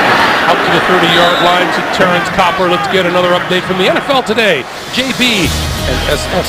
Shannon, weather forecast in Miami, 74 and clear, no rain for the next 2 days. Until Dan Marino turned the sprinklers on. He's like, I need every advantage I can get from my hometown Dolphins. Come on, guys. It's not that bad yet. 14-7 over Miami. Greg and Dan, I know you guys have seen some home cooking before. Back to Greg and Dan. Well, when you haven't showered yet at the start of the day, that comes in handy. I did a game in Jacksonville one time where that happened, where the game was on a Saturday, and that was the day they normally water the field, and they forgot to adjust the system. That old irrigation offense at work. Hey, vote to send your favorite players to the 2013 Pro Bowl in Hawaii. Vote online or with your mobile device at NFL.com/Pro Bowl or text Pro Bowl to My NFL. You vote, they play. As far as who's done well today, well, Peyton Manning recovered from a slow start, 18 of 24. Well, how about Brady Quinn? I mean, 13 of 15. How impressive is that? Quietly efficient. Yep. And again, good running by both of these guys, although Jamal Charles started really, quickly, had a lot of opening, and it slowed down a little bit. Demarius Thomas, though, that touchdown reception of his was special. 52! 52's Mike! 52's Mike! Omaha! Kansas City has already eclipsed what Denver's rush defense. And now it looks like movement in the backfield. Yeah.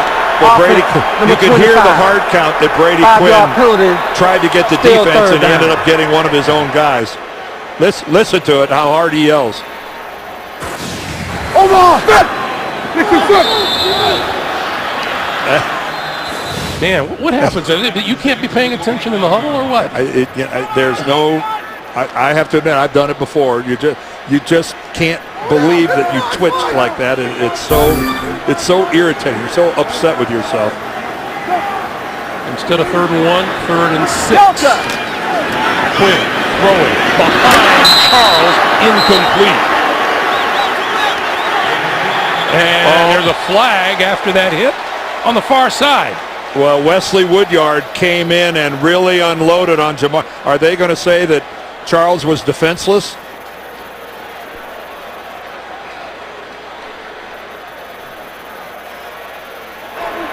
Personal foul, unnecessary roughness, defense, number 52. Helmet-to-helmet contact on the receiver. 15-yard penalty, automatic first down. Well, 52 is really upset about this call. Well, he unloads, and he does. He unloads, and he hits him right in the face with his helmet. Again, it doesn't take a rocket scientist to know the emphasis the league is putting on trying to do away with hits like that. He didn't have the football, and you could have done something else. It's that plain and simple.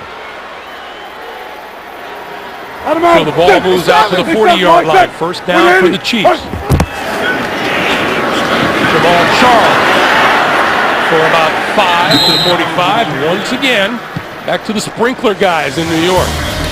Pittsburgh turnovers hurting them. Their 4th one on the day leads to this. A Trent Richardson 15-yard touchdown. No ties today, Coach.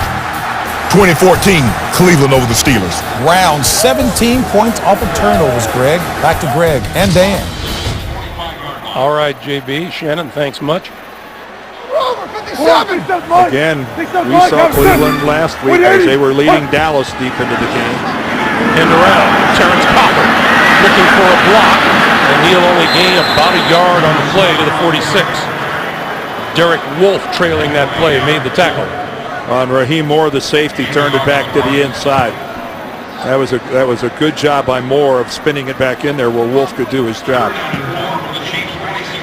So now 3rd and 4 for the Kansas City Chiefs. And these fans just sitting here desperate for something good to happen for their Chiefs. It's not that cold. I think she's covered up with hangers. Quinn on the move, penalty marker down, and the pass is thrown away. I think we have a massive hold.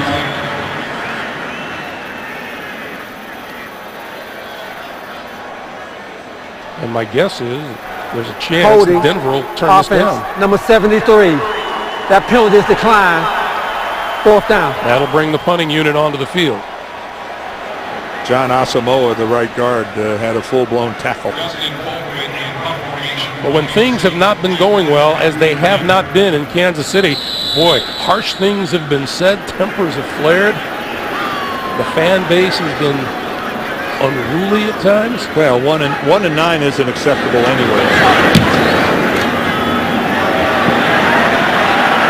And Leonard will let this one go. It's into the end zone for the touchback. Hey, nobody knows the game like a quarterback. We'll break down all the NFL action on NFL Monday QB tomorrow at 6:30 Eastern, only on CBS Sports Network, the 24-hour home of CBS Sports. You know, Greg, you mentioned about Kansas City here. Let's be real. Scott Pioli, the general manager, is in his 4th year. He's on his 2nd coach. Todd Haley's already been fired and moved on. And you know, in the 4th year, he's bearing the brunt of a lot of the fans' criticism, saying after this amount of time that they want to see more improvement instead of regressing. Moreno. Oh, nice play in the backfield. Tackle is made by Eric Berry, the 3rd-year safety out of Tennessee. You know, and one thing that bears saying, and we've said it earlier in this telecast, is they're not 1-9 because of this defensive football team. This defense is not bad at all, and that's a good look at it there. That tackle by Eric Berry. They got a lot of number 1 picks over there. It's their inability to score points on offense that has dragged this team down. Bronco after Bronco said they don't look like 1-9 on defense. Quick pass over the middle, and that's complete to Moreno, and Moreno out to about the 34-yard line for a first down. How many times today has Peyton Manning completed a quick little flip over the middle for yardage? Well, he's been working between the numbers, and he's killing the Chiefs in there. That's Moreno's 4th reception. And I know Sean Moreno has answered the bell.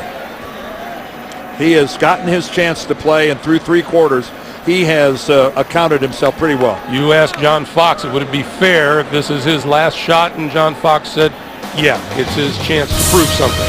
End of 3, 14-9 Broncos. Back after this message and a word from your local station.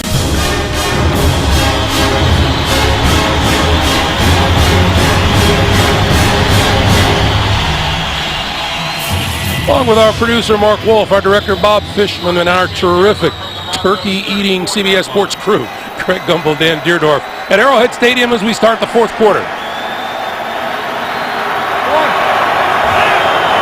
First down from the 34-yard line for Manning. Pass out here to Decker, who dropped the ball. Oh, they had a nice slip screen set up.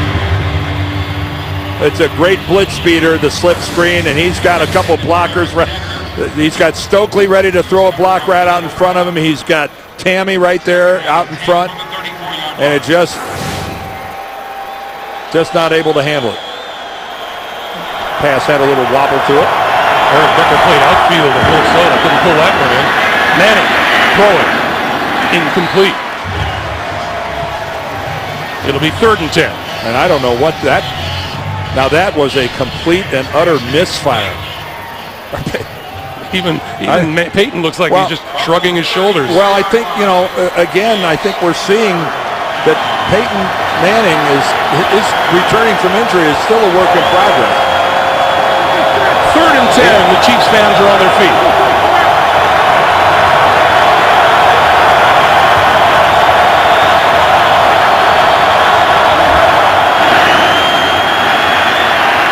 Manning throwing this side, midfield, complete to Decker.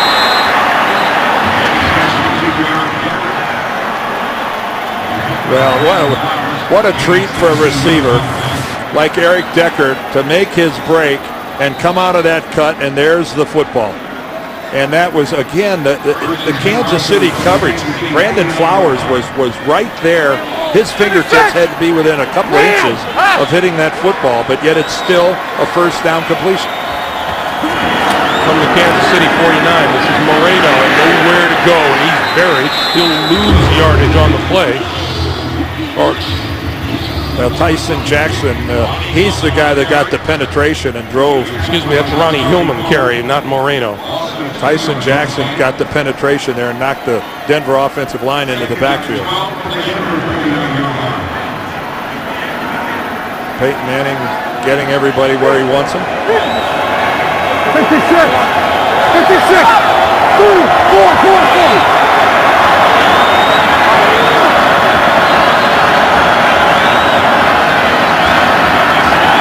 Manning going to go deep. Incomplete. Intended for Demaryius Thomas and covered by Jaleel Brown. It'll be 3rd and 12, and once again, Chiefs with a chance to get the ball back. Denver's had some success outside the numbers, but when they have, they've had to beat pretty good coverage to do it. Most of their openings have been inside the numbers in the middle of the field. The Kansas City secondary, by and large, has played pretty good football today. I know Denver's racking up a lot of yards, but their coverage, man, it's been fairly tight. Manning, under pressure, slips out of trouble and throws incomplete. A concerted pass rush on Peyton Manning that time. Well, Peyton with good pocket awareness is forced to move. Noshawn Marino gets knocked back a little bit. He's trying to buy a little extra time. Good job, though, of Kansas City defensively forcing this punt. That's Javier Arenas back at his own 10-yard line.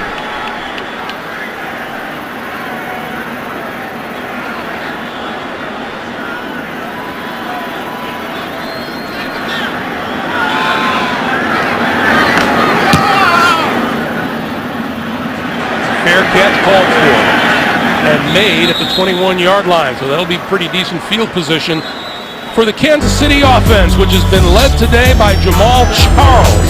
Will he carry the load now?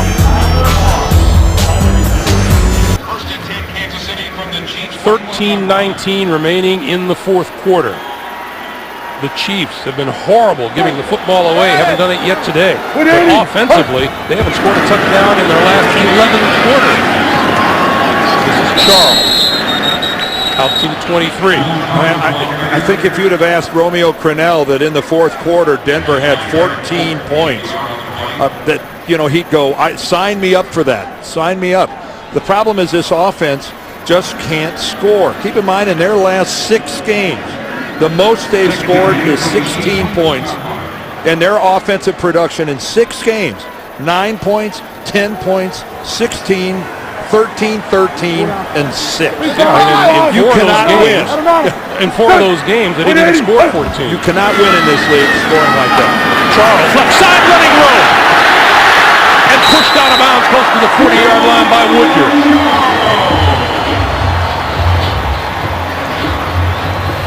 Well, again, Jamal Charles gets to the outside, and the edge is sealed by good blocking. And that time at the very end, it was a good block on the outside by Maneri. And again, Jamal Charles, when he's gotten to the perimeter, has found some big openings against this Denver defense. Brian Dable there, the offensive coordinator. But they need points. Charles again. And there will be no gain on that play. Mitch Unrein making the stop. Clock continues to move. We are under 12 minutes to play in regulation. And we talked about that Brady Quinn is the answer at quarterback for the rest of their season. But really, this is a franchise now that going to the future doesn't have a quarterback. I think it's pretty apparent it's not going to be Matt Castle, and I highly doubt it's going to be Brady Quinn. 2nd and 10. Quinn going to go deep down the far sideline. It is incomplete. Pass intended for Dwayne Bowe, covered by the great Champ Bailey. Champ Bailey, again, looked like he was just out for a little stroll in the park. The double move, no thanks. And then looked for the football, and it looked like he knew that double move was coming. Quinn going to go deep down this sideline, and that's incomplete. Incomplete and out of bounds. Trying to go to Newsom is recently upgraded wide receiver, and Quinn took a pretty good shot just as he released that. He was able to step into it, but he had to struggle to see the end of it. But that pass could not have been caught inbound. Well, that's a departure from the running game. 2 deep throws, one down the far side, one the near side, and now they have to kick it to a dangerous Trendon Holiday.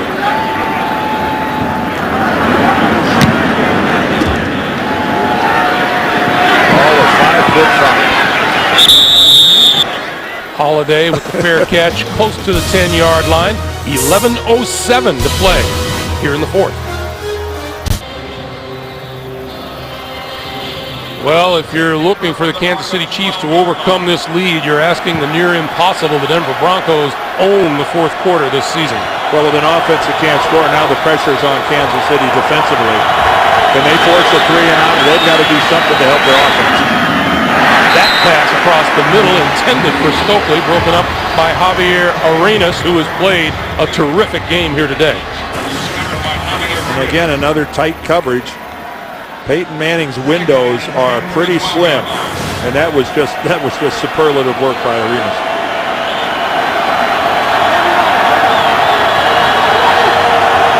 Again, when he really needs something, Peyton goes between the numbers on some sort of a crossing pattern, middle of the field. Here's Moreno.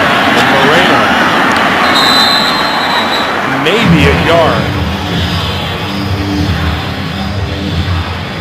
Well, this Kansas City defense has a chance. Got a chance to give their offense some good field position. This, Dan, may be their biggest defensive down of the day, right here. A chance to get the ball back in decent field position, if they can hold. 3rd and 8. Manning throwing outside. Oh, great defensive play on the far side of the field by Eric Berry. Pass intended for Tammy. Well, and Tammy's been having a field day in the middle of the field, and this time Peyton sends him to the outside. And he's looking for Tammy all the way, but again, Eric Berry just lays out, gets his right hand out in front and swats away the football. Britton Colquitt to kick it away. Javier Arenas back at his own 35. Well, if you're not doing it offensively, maybe you could get it done special teams wise.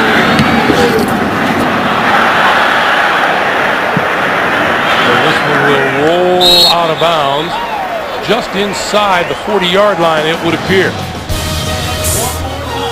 10:18 to play in the 4th. Well, you heard the guys on the NFL Today talking about that Denver defense, Elvis Dumervil and Von Miller. Between them, they've only managed 1 sack today. They had 22 combined, or 21 combined coming in.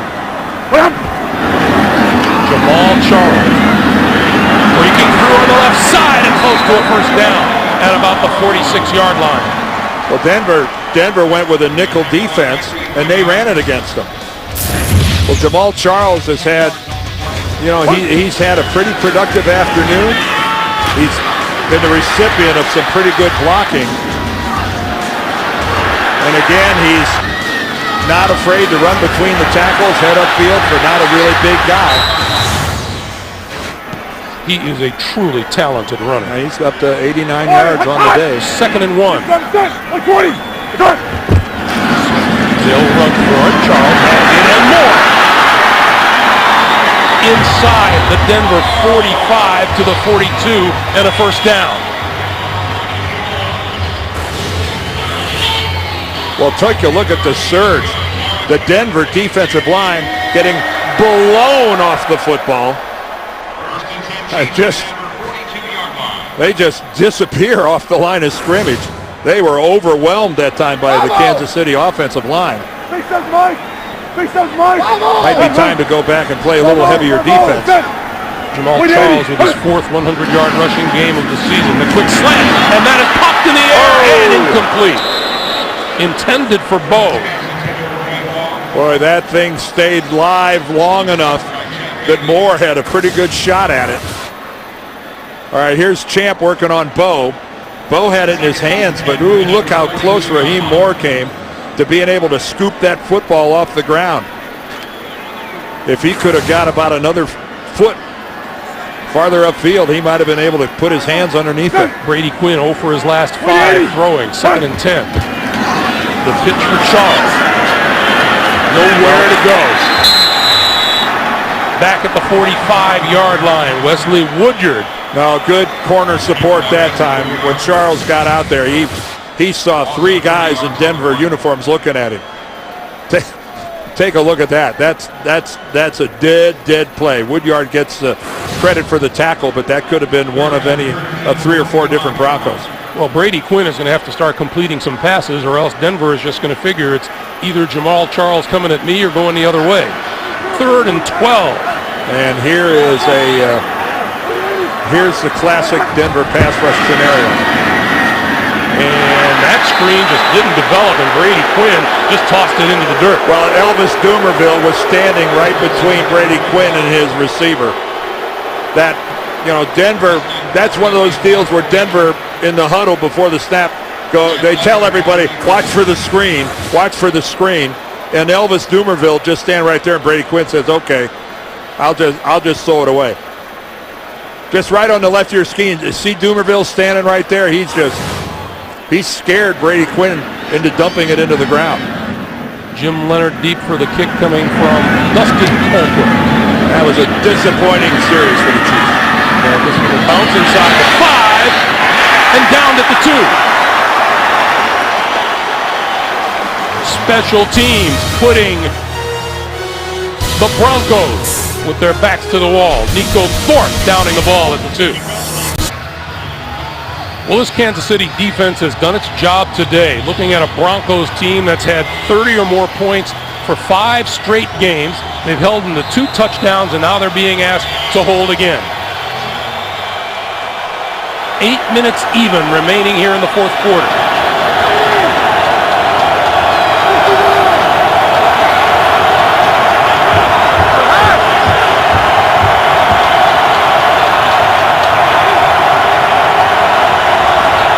From the 2, quick pass, incomplete. On the outside, Demaryius Thomas threw his hands. Well, he took his eyes off that. Demaryius Thomas just doesn't look that in. You can see his head already starting to whip upfield, looking at the defender coming at him. Didn't even come close to looking that into his hands. He still didn't avoid the defender. No, you're still going to get hit. 2nd and 10.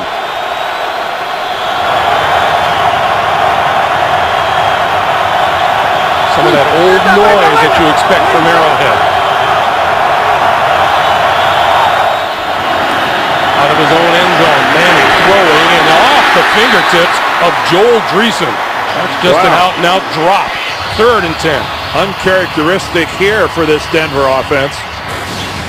But how about the confidence that they have in Peyton Manning that throws the ball twice out of his own end zone? In a hurry, Manning throwing up the seam, incomplete, intended for Stokely. Well, on 2 successive possessions, the Kansas City defense gets it done. Manning just 1 out of 10 throwing here in the fourth quarter. And 3 consecutive incompletions, even though 2 of them, he put the football on his receiver's hands. Arenas at midfield. At some point in time, the Kansas City offense has just got to do, well, they don't have to, but defensively, they're going, please do something. Britton Colquitt kicking out of his own end zone.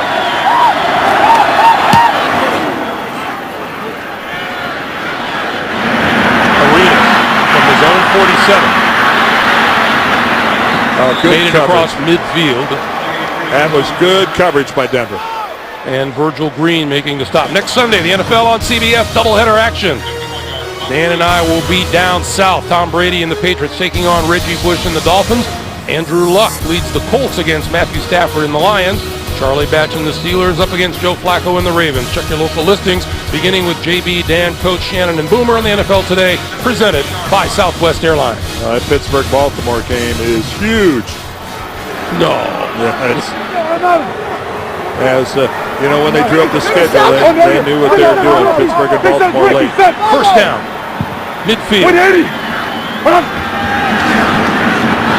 Quinn throwing. And threw that one too low. It was well covered. Dwayne Bowe was covered by Keith Brookings, excuse me. The ageless Keith Brookings, 15th year in the league. And again, he does have his right hand on him, but that's okay. He didn't shove him with it. As long as you don't move the torso. Keith Brookings pretty much knows what he can and can't get away with. He's figured it out. Charles lost the ball. And it looks like Maneri followed up and covered it up. Boy, that was a big hit at the end of that play. 9 on the play. It'll be 3rd and 1. Let's watch the end of this thing. Yeah, it's Raheem Moore. It's Mike Adams comes in from the side, and Raheem Moore is the deep defender that puts on a pretty good shot. But that was a live football. On 3rd and 1, straight ahead, and we get penalty flags. Oh, this is going to be against the Chiefs.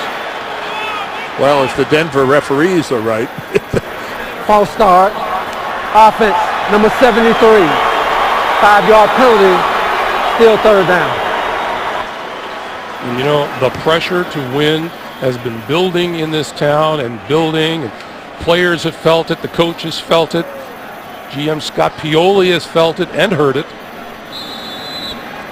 It's just those are the type of mistakes, though, that can just cripple a football team. 3rd and 6. And that's where you've got to have a discipline.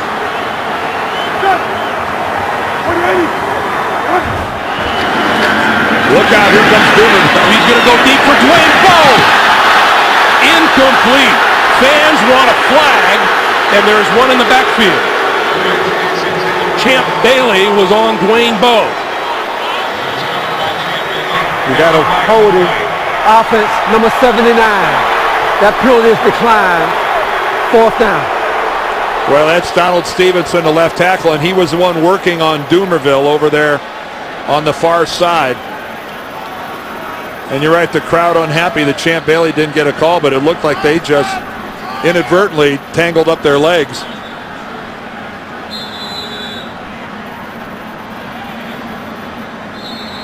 And we get a timeout called by the Chiefs, and that's their second used here in the second half.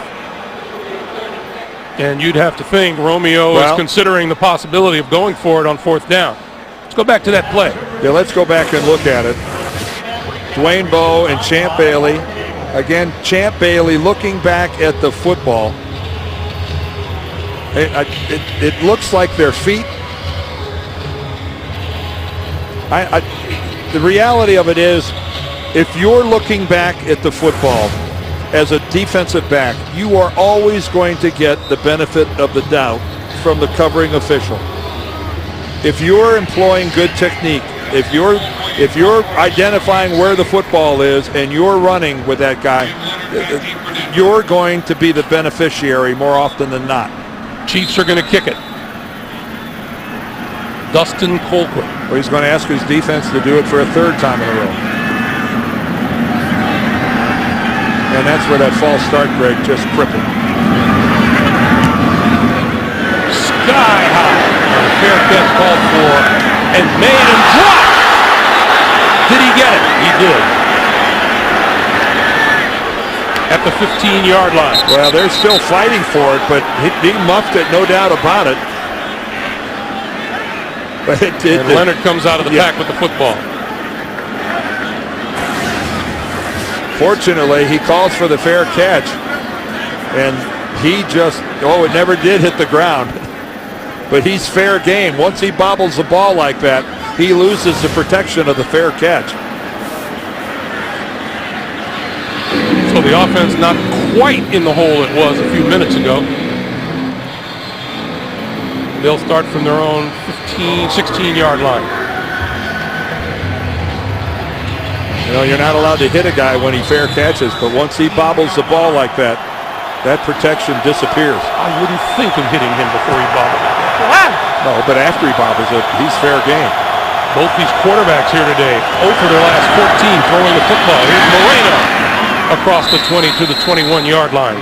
Coming up, the Subway postgame show. JB, Dan, Shannon, Boomer, Coach Bill Cowher, all the latest NFL scores and highlights coming up on the Subway postgame show. You know, this is where, people, we know it's a passing league. We know all this and all that. This is the time in a game where if you can run the football, it goes a long way towards winning football games. If you can grind away some yards, burn some clock, that was a good first down play with Moreno. Sets up the 2nd and 5 from Manning. And he'll give it to Moreno coming this way. And he has a first down and more across the 35 to the 38-yard line. Travis Daniels with the tackle.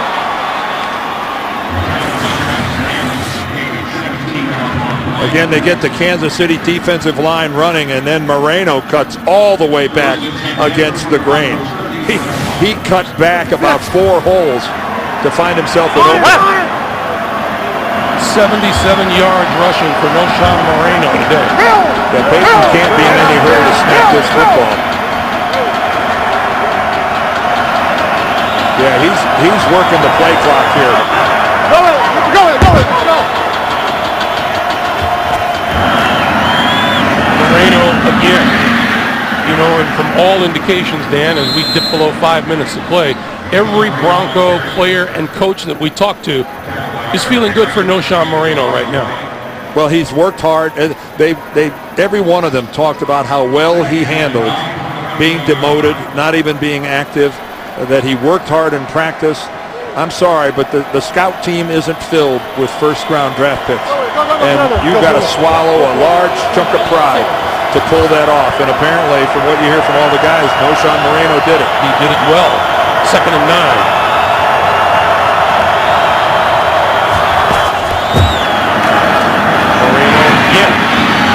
To the 45, and that'll be about 3 yards short, and a little pushing and shoving in the secondary. Eric Decker involved in that. But again, this is so effective at Peyton Manning getting the play clock inside 5 seconds every time before he snaps the ball. We have 3:50 to play.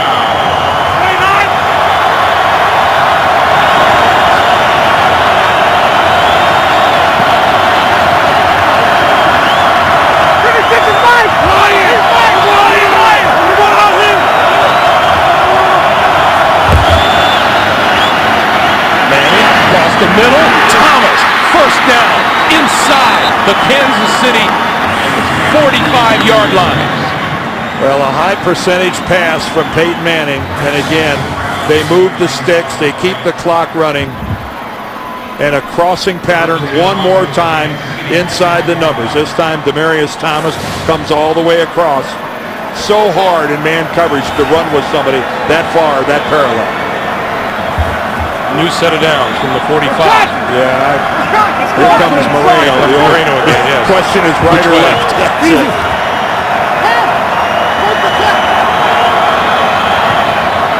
Well, Kansas City's got a lot of people in the box. Moreno. A couple of yards. And Kansas City only has 1 timeout left. They'll get a stoppage at the 2-minute warning. Moreno lost a shoe.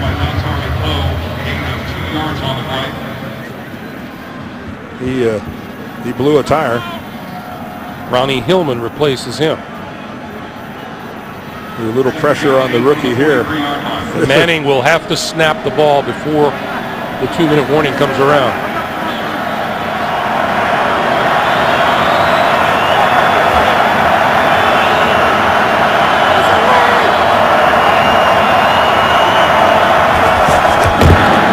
Hillman going to get the carry.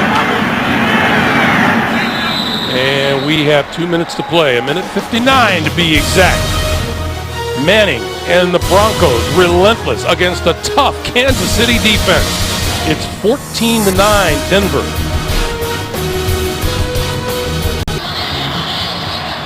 A look once again at the AFC playoff picture. Indianapolis in the lead. Pittsburgh trailing in its game. Cincinnati on top. Miami tied. 3rd and 7. Well, who's going to run the crossing pattern this time?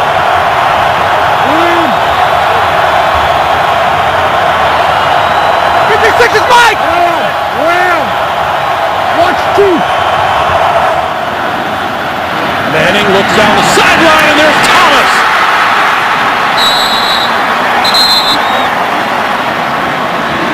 Well, that time, Peyton Manning, instead of the crossing pattern, goes to Demaryius Thomas, just flying down the field on the left sideline on a go pattern.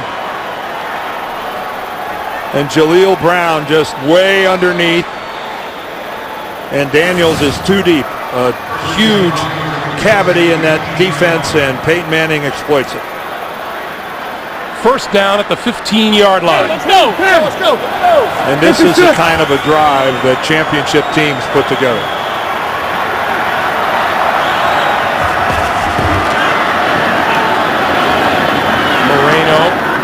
for about 3 to the 12, and we get a timeout called by Kansas City. That's their third and final timeout. Demarius Thomas eclipses the 1,000 yard receiving mark for the season. Again, this is just a demonstration of how to win football games. What Denver has done on this drive. Hats off to the Kansas City defense on the 2 previous possessions where they forced Denver to punt. They gave their offense opportunities. And it's the same story here in Kansas City. They just can't score points. And it's just an example of what Peyton Manning brings to a team. How about Eric Decker when he was talking about practice? He goes, it gets incredibly competitive in practice, he says, especially when you're going up against the likes of Champ Bailey. Yep. It's that type of an atmosphere when you can get that kind of work done on Wednesdays and Thursdays. Noshawn Moreno, 89 yards rushing on the day. Denver will take that anytime. Although he loses a couple there, back to the 15. Noshawn Moreno, the ball carrier. Now from here on out, the Denver Broncos, this is a look at their schedule. They're on the road twice. Once at Oakland, and then that game on the 16th at Baltimore. Well, obviously Tampa Bay is that's no pushover. They're playing pretty good football. Even though they lost, it's still all about setting up that Baltimore game, and a pretty familiar face there. John Elway. How good a job has he done molding this Denver football team? On 3rd and 10. Moreno trips in the backfield and then gets buried at about the 17. You know, John Elway, no figurehead with this Denver franchise. I mean, he has worked this deal. He won Peyton Manning's heart in the Manning Derby, and John Elway has proven himself. He has, you know, for a guy that hasn't been doing it very long, he did it in the Arena League, but John Elway has done a superb job of assembling this roster. And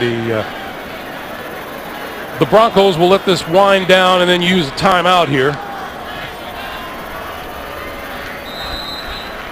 And that is the first of their 3 timeouts that they've used, and it stops the clock with 18 seconds to play here in the 4th quarter. And we remind you, coming up, the Subway postgame show. JB, Dan, Shannon, Boomer, Coach Bill Cowher will have the latest NFL scores and highlights, update the playoff picture for you, all coming up on the Subway postgame show.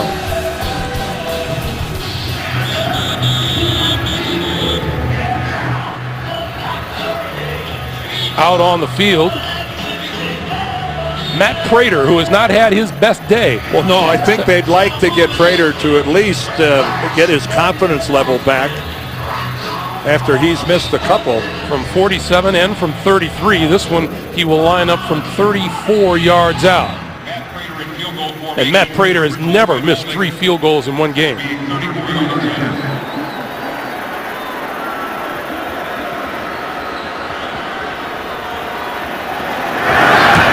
And he won't do that here either. Right through the uprights.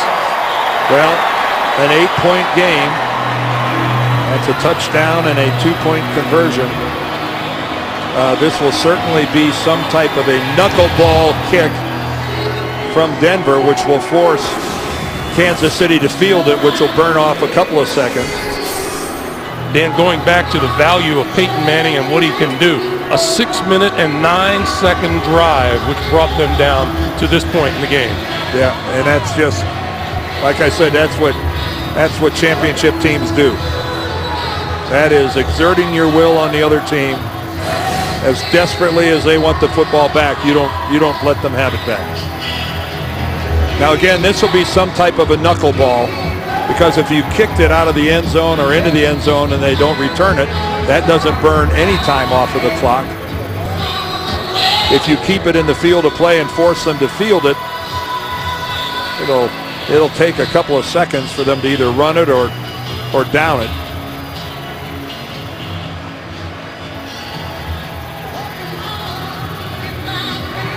Marius Thomas has had a very productive day on the receiving end.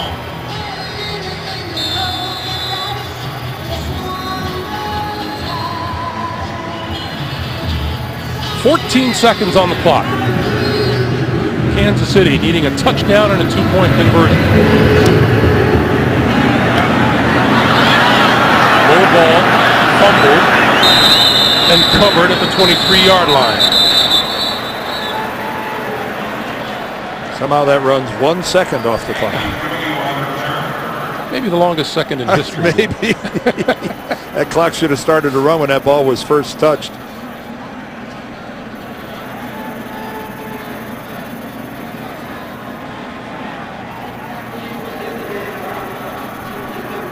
Yeah, that's all right. Yeah, Jerome Boger telling the clock to set at 11 seconds, and that's exactly right. That clock should have started the second it was touched by a Kansas City Chief. And now I think we're going to see the mother of all prevent defenses. Meanwhile, the Chiefs, assuming they don't score a touchdown here, will now have gone 7 games scoring only 4 touchdowns. 3 safeties, about 25 yards deep. Von Miller in full-blown charge after the quarterback. Neutral zone infraction. Defense, number 78. 5-yard penalty. Still first down. I think Jerome meant 58, yes, Von Miller. He most certainly did. Correction, number 58. And it's up to Eric Winston, number 74, the right tackle. Take a look at how deep the safeties are. They're back at 30 yards. Here on the run, throws and batted down, incomplete. Woodyard. Knocked down by Woodyard. Oh, yeah. The clock. Now we've got another clock problem because the clock didn't even operate at all there. Jerome, you have to notice that. There was 11 seconds at the start of that play. So they're going to count it down to 6 seconds remaining. There we go.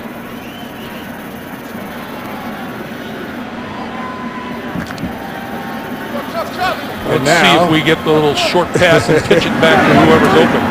Now the safeties have moved back to 40 yards deep. Quinn going to throw it back the other way. No, that's not open. Throws this side, incomplete, and the game is over. No, now 1 second on the clock.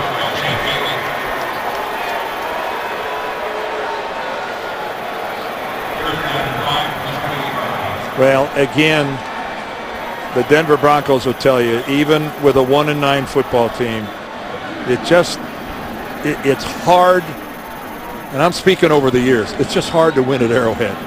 Now, I know this makes, 7 in a row the Chiefs have lost here.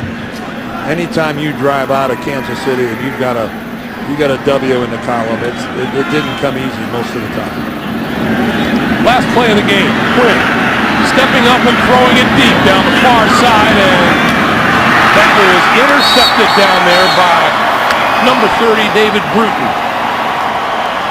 And that'll do it. Our final score, Denver 17, Kansas City 9. Up next, the Subway postgame show. For Dan Deerdorf, for all of us here at CBS in Kansas City, Greg Gumbel, so long from Kansas City. You've been watching the NFL on CBS.